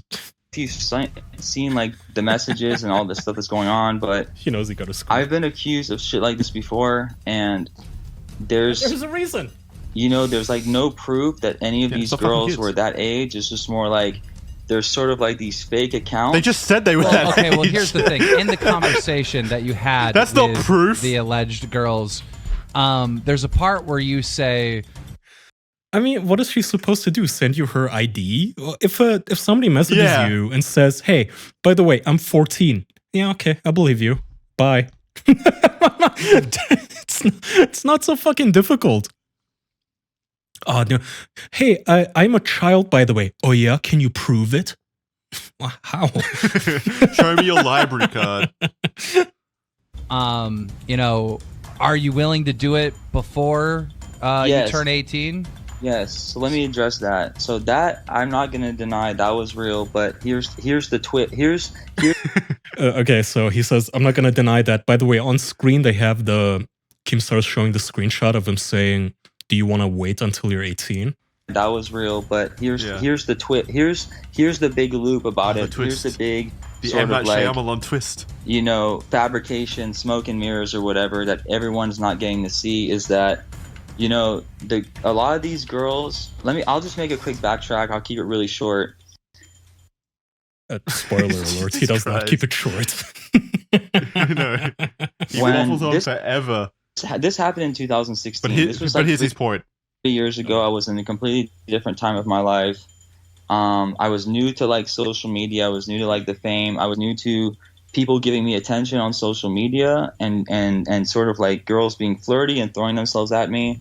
And honestly, like I didn't really understand the whole like Twitter community where people have all these like fake accounts, these fan accounts, these sort of like impersonation accounts where they lie about their age and they do this and they do that.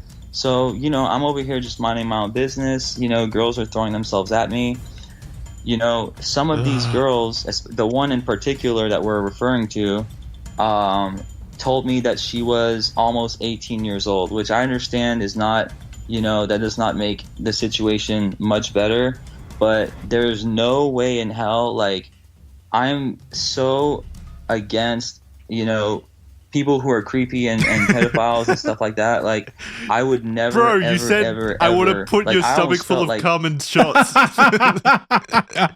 are the creepiest person. You were ever. literally. What do you mean? He was literally asking her if her parents know and if they're cool with her coming over and getting her fucking tummy pumped with cum and whiskey. It's like, no. I don't believe that he. I think that he knew she was like 15 or whatever, like younger. No, I mean, she turning 18. There's literally text of him saying, "Hey, the 14-year-old is my favorite." She wasn't barely legal or whatever the hell he's trying to play it off as now. Like someone telling me that they were almost 18 was like the hard limit, you know, and the hard limit. I have morals. That's the law, you fucking idiot. Yeah. I'll go as low as legally possible. I mean, that's illegal. It's still illegal. We crossed the line. I don't even care about illegal. It's still immoral. Oh yeah, 100%. Don't try to fuck 17-year-olds. But I don't give a shit how old she is. If she's not a proper adult, he continues.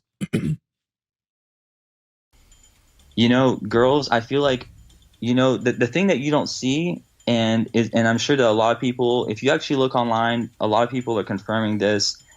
A lot of the stuff is Photoshop. Like, yes, some of it is true, but they're rearranging the conversation to make it look like I was sort of like reaching out to these underage girls, which in actuality, these girls came on to me first. Yeah, they're fangirls. Yeah, but again, it's so weird that I find myself on the side of Keemstar, but he's like just sitting there listening patiently to this idiot torch himself. It's like, yeah, they're fangirls, you retard. Oh, this 15-year-old was into me. Yeah. It's your job not to be into her.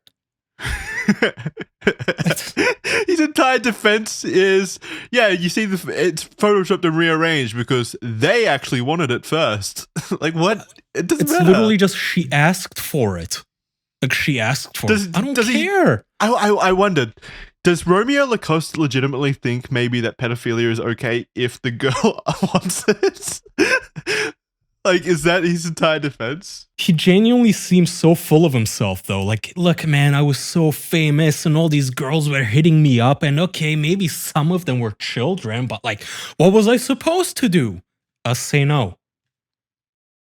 That's it. It's very easy.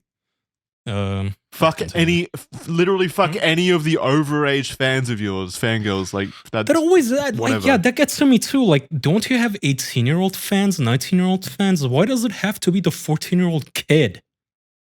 Because they're attracted to kids. Because they're pedophiles. Like, literally, if you're doing that, you're straight up attracted to kids or the control over them. Yeah, I think it is a control thing. Saying that there's some, I understand that there's parts of these DM conversations that have been taken away, but are you suggesting that there was stuff added? Because I don't really think that's the case. No, I'm not Like saying there were Photoshop, things did he say? added. Like, So I'm, you know, everything we read on the Drumler before was correct. It just wasn't in order, is what you're saying, because some stuff has been taken out. I'm a human being. You know, everyone's got like a sexual side. You know, like I'm not ashamed for some of the sexual things that I'm into and the things that I said in the videos. Like, I mean, in the comments. Right. My problem, you know, and I'm sure a lot of people will agree with that. Like, it's all good and fun for people to make fun of and say, oh, you know, you might be part gay and this and that, and I got all these different. Where did that come from? No, because he likes his asshole licked or something. That's so random. So like, he you're just being homophobic. Wait, what? He came on. No, he's homophobic. He came on Drama Alert, and his main impetus was to defend his own like straightness. He's like, I know I'm not gay. I swear. Like, you're being called a pedophile. That's way more important than the whole gay thing. Who was it? Kevin Spacey, where he got accused of basically taking advantage of like young actors or something, and he came out saying, "Yes, what you heard is true. I am gay. I'm sorry, I'm being judged for this." Like that's not the issue. Nobody is judging you because you like your ass eaten. It's not my cup of tea. But like the issue is that you're texting this to a 14-year-old. No, it's the opposite. It's the opposite of the Kevin Spacey incident, because he's not saying that he is gay and using that as a defense. He's come here to defend the fact that he's not gay. He's like, that's the most important thing to him, is him coming out here and being like, no, let me set the record straight. I'm not gay. In a way, that's like, he's the homophobe. He's so scared of being called gay that he's putting that over like the label pedophile in terms of what he should be defending at this point in time. Or whatever now, but like it's almost turned like into kind of more of a joke, but the point I'm trying to make is that wasn't really the problem. He's rambling. The problem is he's like, on tilt, by the way. Sorry. Yeah. I said I basically agreed with you. I said he's rambling so much, so I had to cut out a lot. No, it's okay. I am enjoying this. I had a personal conversation with someone who I was under the impression was literally close to being 18, and I did not have any kind of physical communication. Motherfucker, you were uninvited from her birthday party. You knew exactly how old she is. She told you not to come. That's a different girl. That's a different girl. He's talking about the one. Okay, well, in general, nonetheless, right? I mean, he talked to all of them. No, he's got a repeated history. He has a repeated history of doing this. And also, again, it doesn't matter that she was almost 18. You're 27. Yeah. Take responsibility.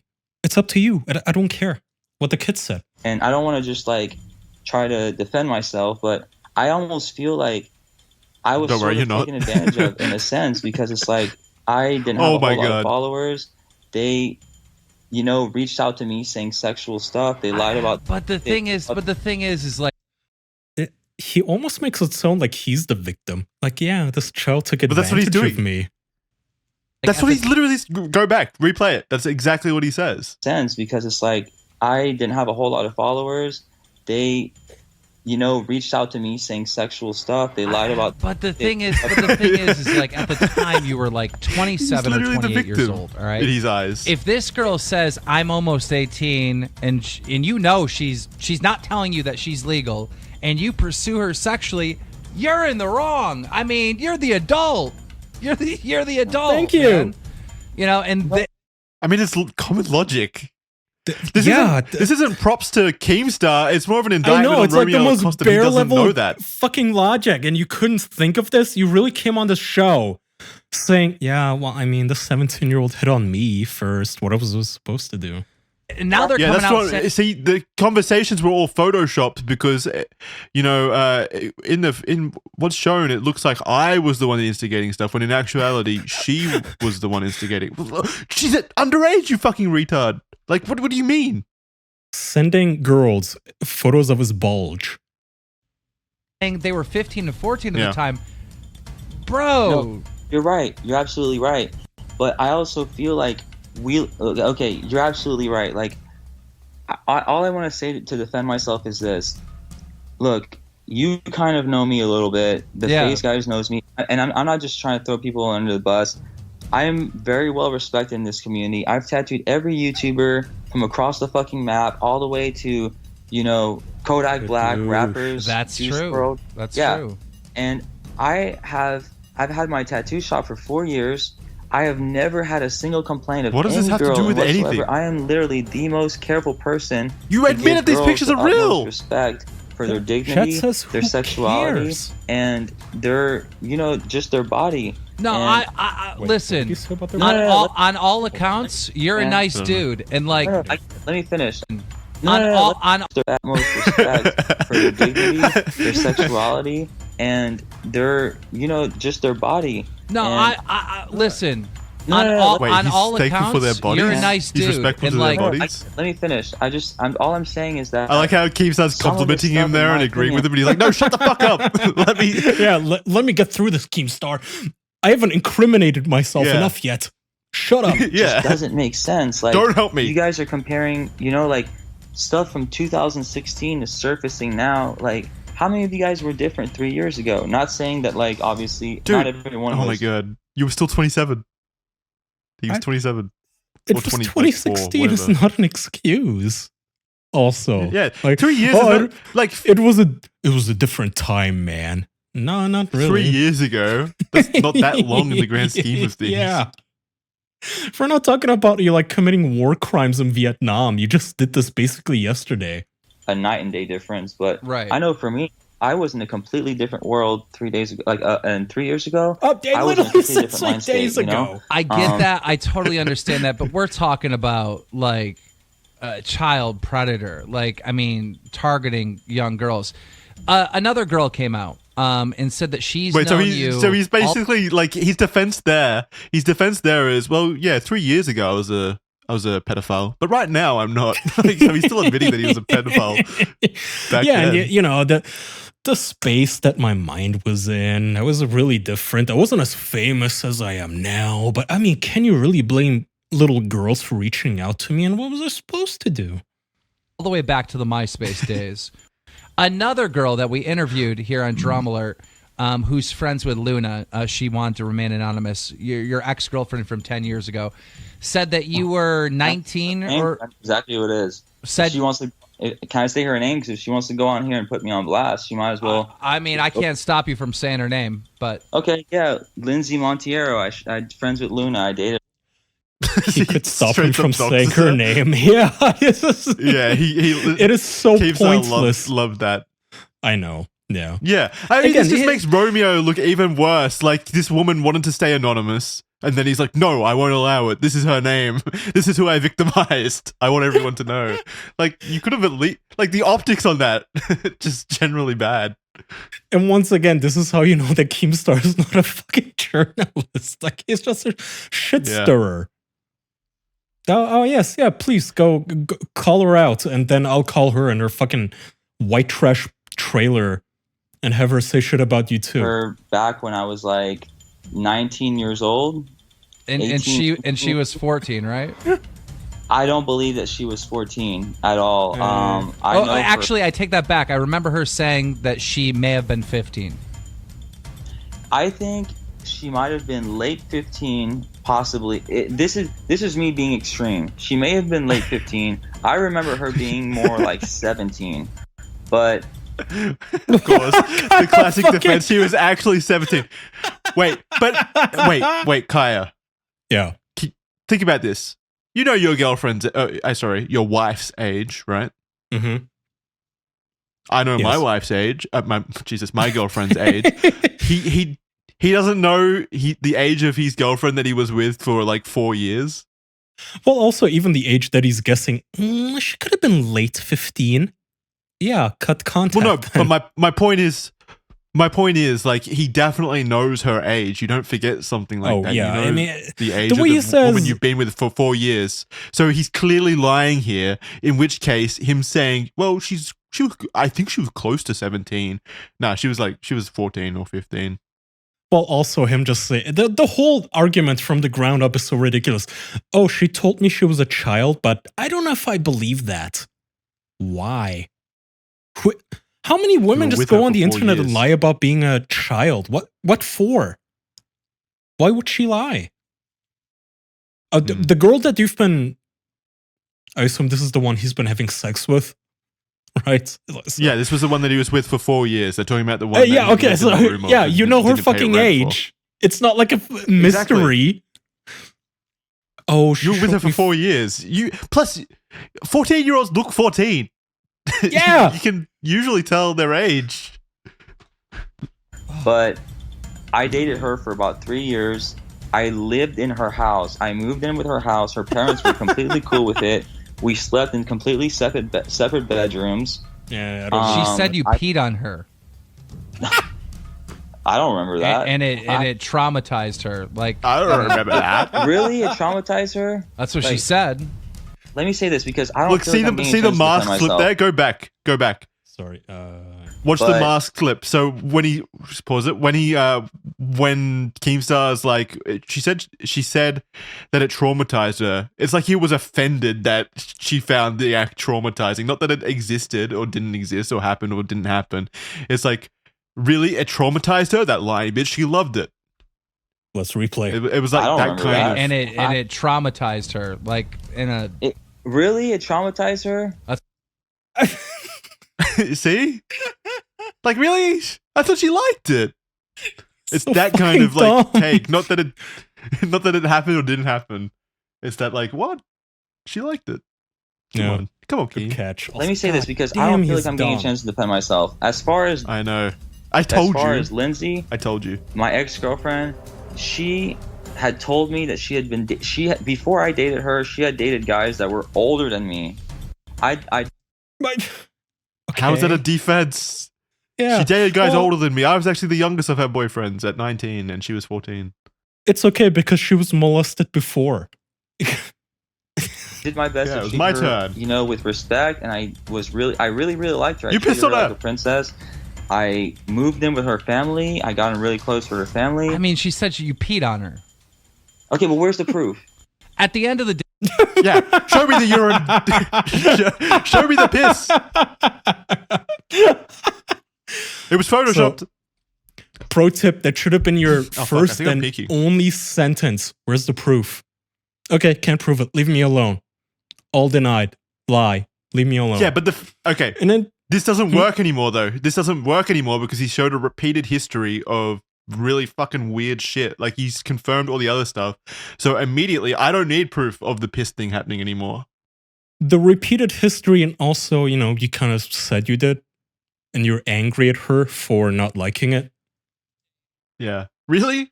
Traumatized her? Hmm?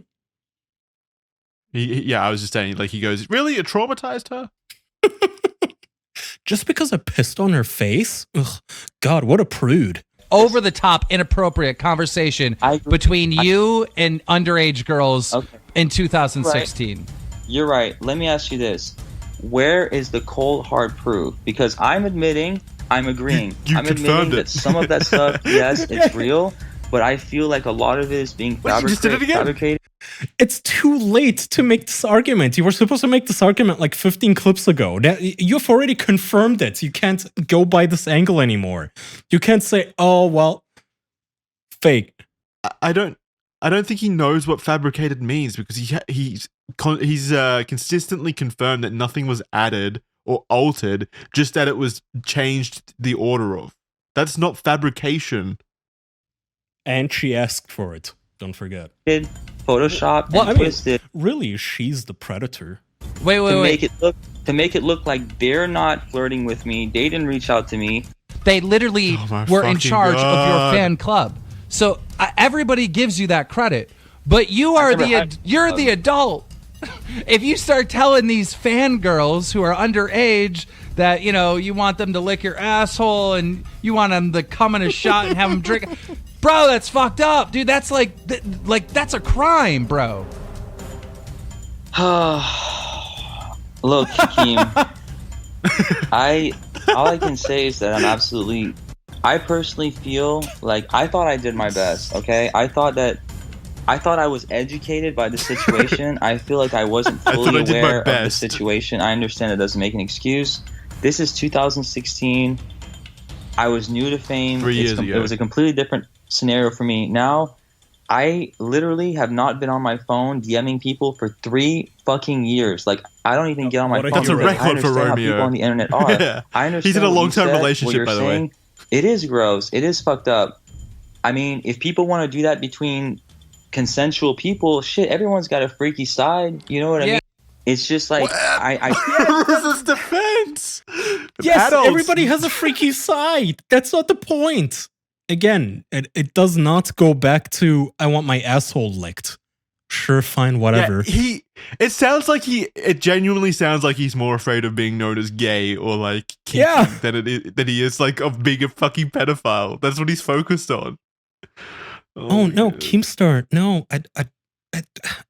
a tongue in my butthole? No. You know, everybody has a freaky side. Please don't judge me.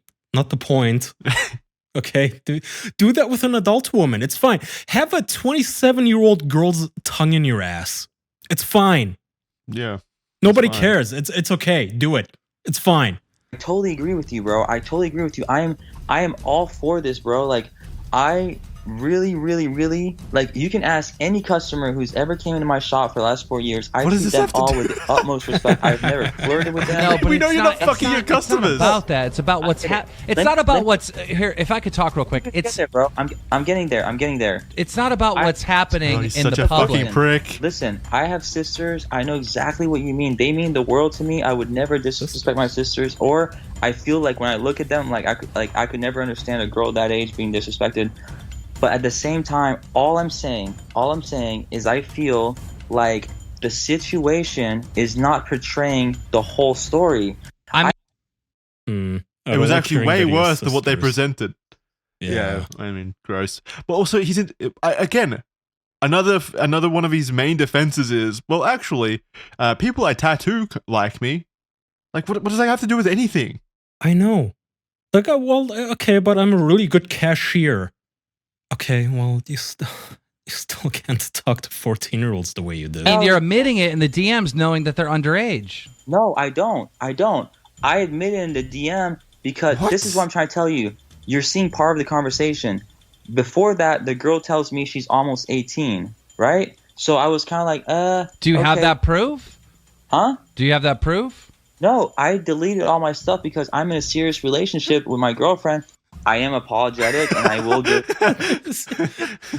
He sounds so fucking dumb. He sounds inebriated, like he's on a substance or something. He said that she's not underage, but then he goes on to say, right before she told me that she was almost 18, so she is underage. Even in his own like defense, I know he keeps saying almost 18, almost 18. This isn't fucking Pornhub. You can't just keep saying barely legal. As a defense, that's not a defense. It doesn't matter. You're 27. Maybe it doesn't fucking matter. With fucking jailbait. I will give a really good apology, but this is why I feel like somewhat of a victim and some. I will give her a what? Wait. I feel like somewhat of a victim and will give a really good apology, but this is why I feel like somewhat of a victim and somewhat like they trap. Like these kids come on here trying to trap celebrities because. He's literally saying that he was victimized by a kid. Oh my god. He's criminally stupid. This is where, like, if you had an attorney, he would pull the fucking plug on your router and then smack you across the head. Why would you use the word kids as the... By the way, I'm getting framed by 14-year-olds. Are you... Yeah. Told me 17, but then they're gonna cut off that. They're gonna cut off that comment, that DM that said. So they told you 17. I'm gonna give you the benefit of the doubt. You still told a 17-year-old that all this crazy shit. Okay.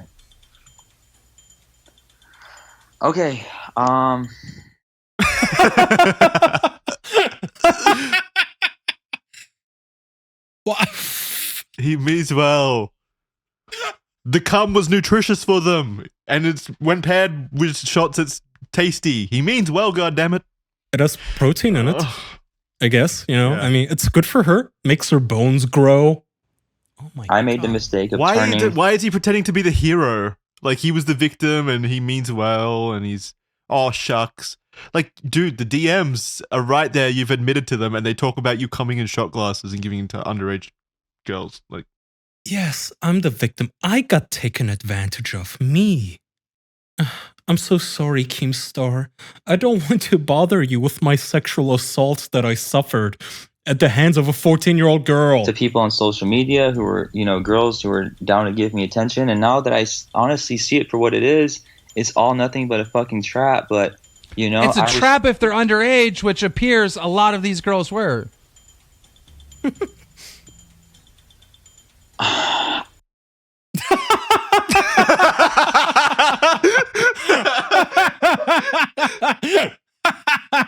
fucking size.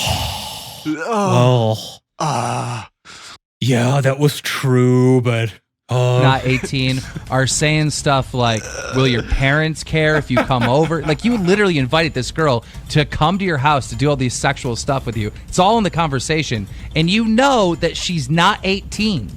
I mean, okay, that's case closed. I don't want to put this girl on blast because honestly, like, I understand. You name dropped her. You obviously want to put her on blast. Wait. Are they talking about the one that he fucked or he moved in with? Or irrelevant. I mean, he's obviously okay with name dropping a minor. Yeah.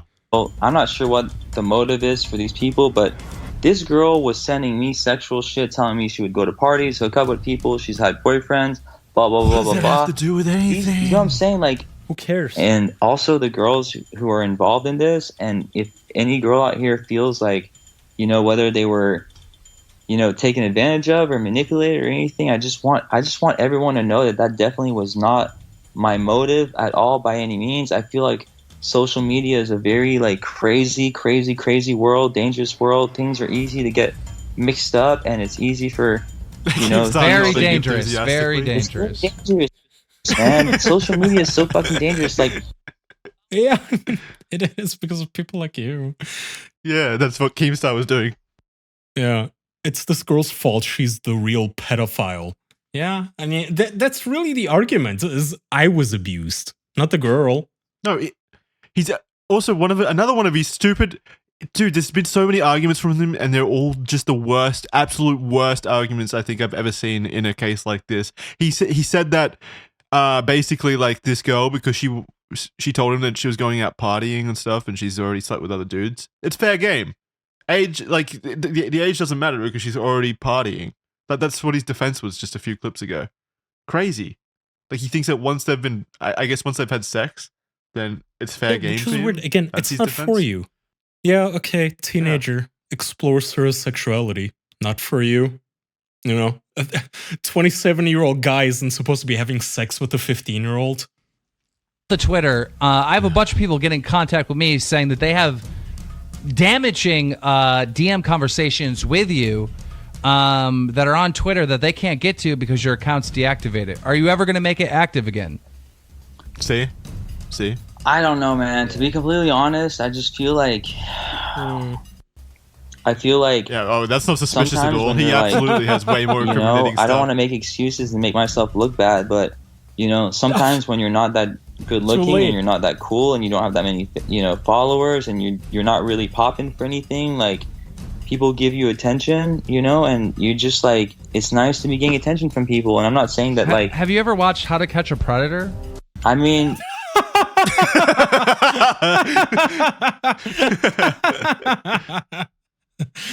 I mean, he's right. Okay. This is all like this episode is making me like Keemstar, which is perhaps an unfortunate side effect. But I mean, just because they're getting attention, that's not a good thing necessarily. Well, no, that's what his entire premise there was, I was in a rough spot. I wasn't feeling good about myself. So when they gave me attention, he's doing all the classics, right? He's trying to hit on every defense. No, yeah, this is literally what To Catch a predators do. They go, I mean, I showed up here to have sex with a 13-year-old, but I mean, like, she kind of asked me to. Doesn't matter. Yeah. If a 13-year-old is asking you to come over and fuck her, you don't do it. Dude, this is what I have to say, man. Stuff like this happens to people all the time. I mean, look at Tyga and Kylie whenever, Kylie was underage. Everyone's like, oh, he's waiting till he's, she's 18 to fuck her or whatever. They all knew that he was fucking her. Like, there's so many people. This shit goes on all the time. I'm obviously not making any kind of excuses, but me. You know more than me. I'm sure you could name a lot more than I can. So he's moved on to the defense of everyone else is doing it, so I should be allowed to too. That is so bad. Other people have done it. I want to do it too. Yeah, that's the last clip. Well, I mean, you know how it goes, Keemstar. A girl asks for you to fuck her, and she happens to be 13. What was I supposed to do? Again, what was I supposed to do? Excuse. Ridiculous, but such a fucking funny interview. Holy shit, so good. That is, yeah. I mean, Keemstar really got an easy one. That one.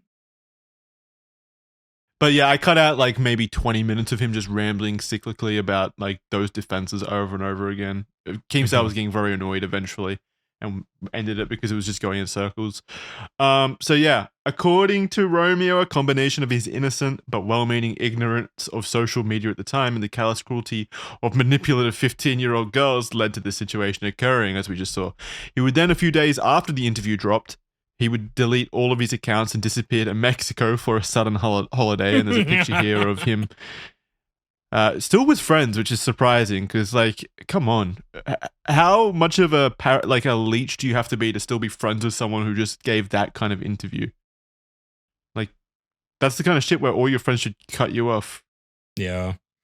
I assume they were just not paying attention. But also, if, like, one of your friends is getting accused of being a pedophile, look into it. You know? Yeah. Google. Investigate it a little do bit. some web search. Yeah. Go through the tweets.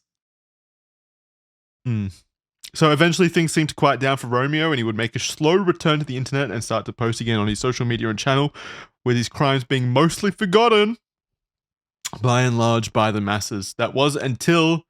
And yes, this continues. That was until a girl by the name of Mira, whose account on Twitter is now suspended, came forward on Keemstar's show with videos and evidence that Romeo had been contacting her while she was underage. She even went as far as providing video evidence of Romeo on a FaceTime call with her showing off his tattooed dick.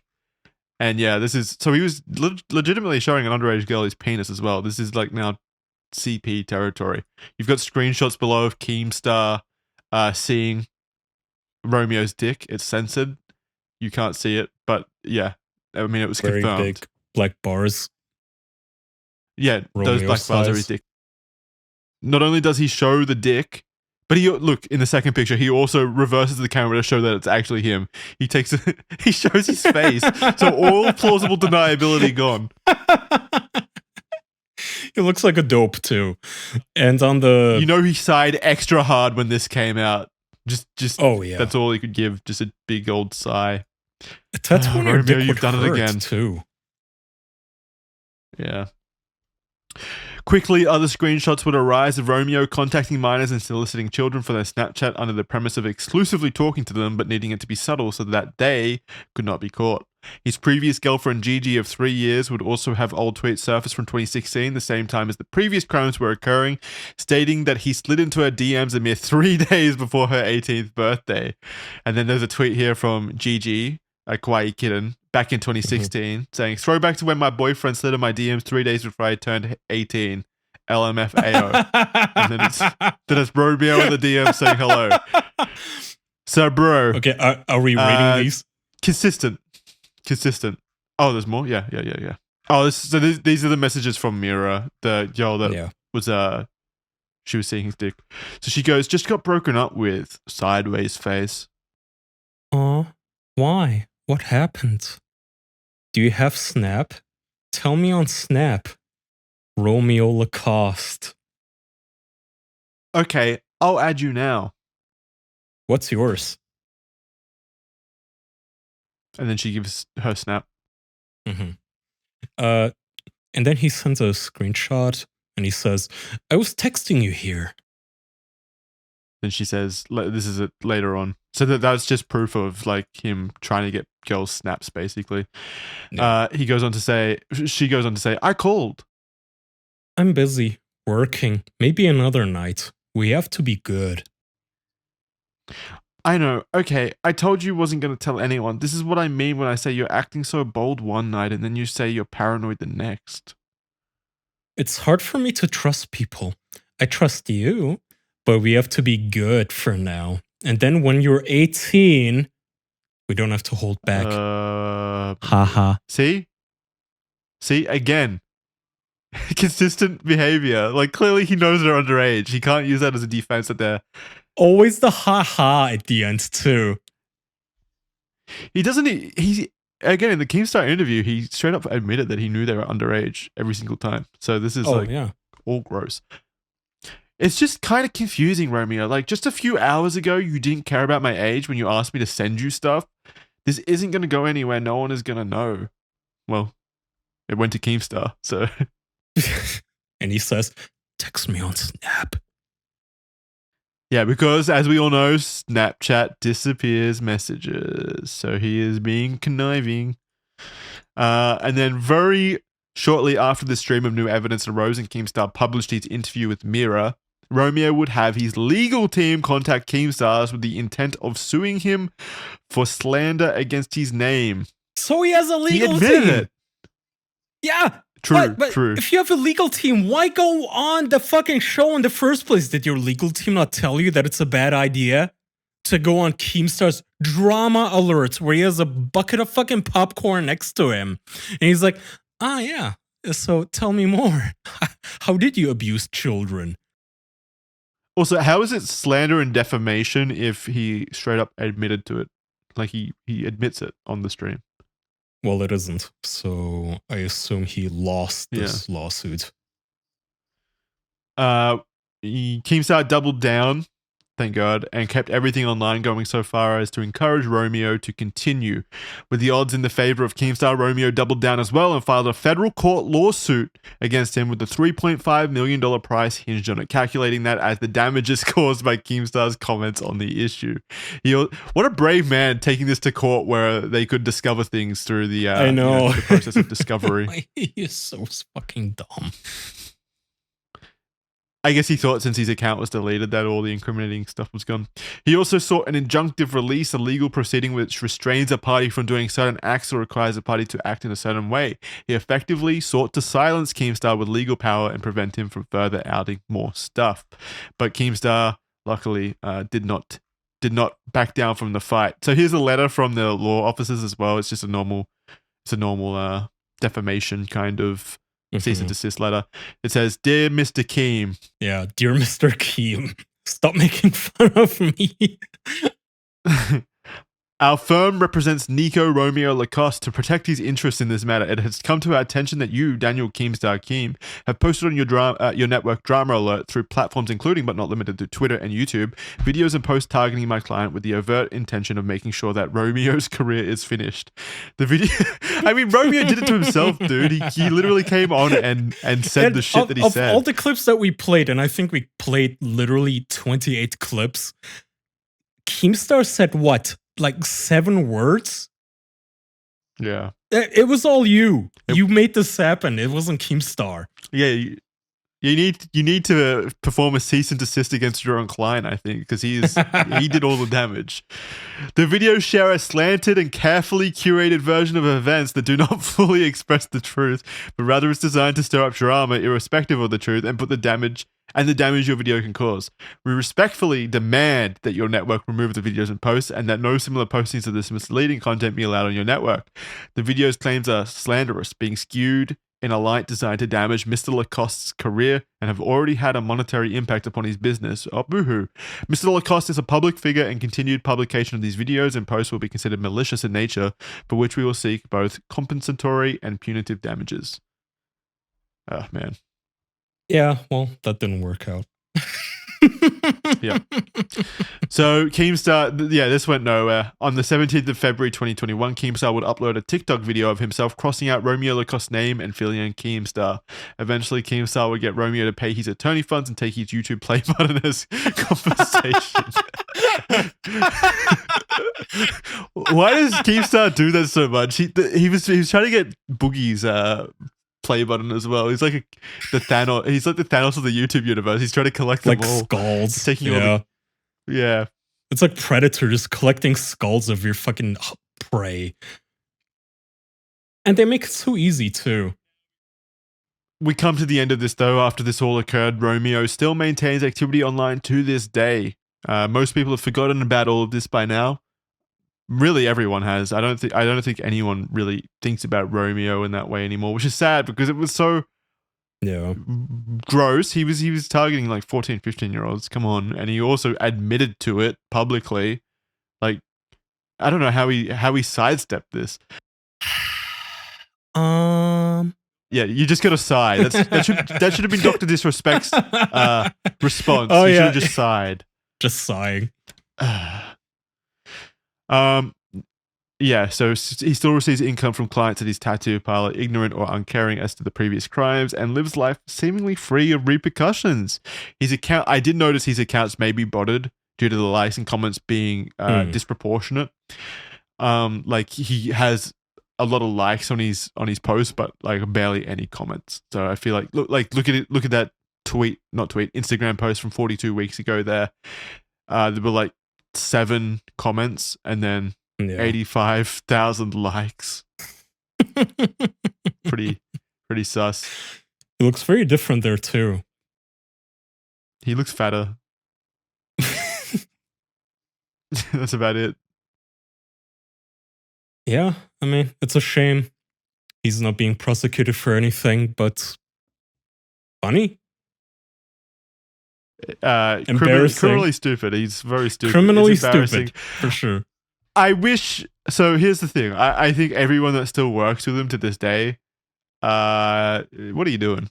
He's had a repeated history. He should have been punished way more. He shouldn't be working in this kind of public spotlight anymore. So tattoo, what is this? Like a tattoo magazine? Come on. You're putting him on your front cover? Yeah, I mean, if it was just he said, she said. Yeah. Benefit of the doubt. He literally admitted to it. I would understand you sticking with your friends. That's fine. But yeah, he really did just go on Keemstar's show and admit it. Yeah. Like how do you pass that? How do you make sense of him straight up admitting to it? Anyway, that's where we stand today. Sadly, he didn't really face any legal repercussions or even social. I mean, he lost money probably, but like really, he's still making money now. Yeah, like 5,000 subscribers. I wonder if people getting tattooed by him know that they've been tattooed by Romeo Lacoste, the guy. Like if they Google his name and this all comes up, kind of wild. Yeah, but I mean, isn't that normal? If you're Ariana Grande and you're like, oh, the guy who gave me my tattoo is a pedophile. Yeah, well, I mean, I sucked Harvey Weinstein's cock. It's fine. Yeah, like most people in the industry. Most people in the industry are yeah, they're probably just used to it. Yeah, of course. I've met Epstein. He trafficked me for a while. All right, so that's going to do it for Criminally Stupid. What do you think of that? What do you think of that one? Very fun. Thank you. I it was very amusing to see him admit that he likes his ass licked and pretend that that's the issue. So yeah, he was worried about being called gay. That was the entire like issue that he saw. Like, whoa, I'm not gay. No way. No, I swear. Yeah. So thank you, Jackson, for putting together the document. Yeah, that's it. I've got a team working on these documents as well. Like, it's not just me. So, big thanks to the people, like the editor that put on the show. Big thank you to the sponsor that signed up for this somehow. Yes, thank you, Babbel, and thank you, we Babbel. are sorry. Also, so yeah, thank you and sorry. Yeah. Please go check out Babbel. Maybe if the support that Babbel gets is big enough, they'll continue to sponsor the show, and that obviously makes the show easier to put on. Like it's easier to do a consistent show with sponsors. Absolutely. So thank you very much. Do you got anything else? Do you have anything else? Talking like Romeo Lacoste right now. He's infected my brain. No. Thank you, Babbel. Yep. And thank you for listening to Criminally Stupid. Remember, we're on audio platforms as well, so you can check us out there. Patreon.com/theofficialpodcast for bonus content. Kai and I recently did a bonus episode over there that you can listen to, as well as you get ad-free content, as well as early access to episodes 3 or 4 days before they go live. In Criminally Stupid's case, it's about 2 weeks before it goes live, so you really do get pretty good early access with Criminally Stupid. Thank you very much. for listening. We really do appreciate it. Like the last 2 episodes of Criminally Stupid have done like fantastic, like really well. So thank you. Even better than the official podcast somehow. So really, really does mean a lot to us that you guys are showing up and supporting the show in that capacity. Yeah. Thank you very much. Really appreciate it. We'll see you in the next one. Yep. Bye. Bye-bye.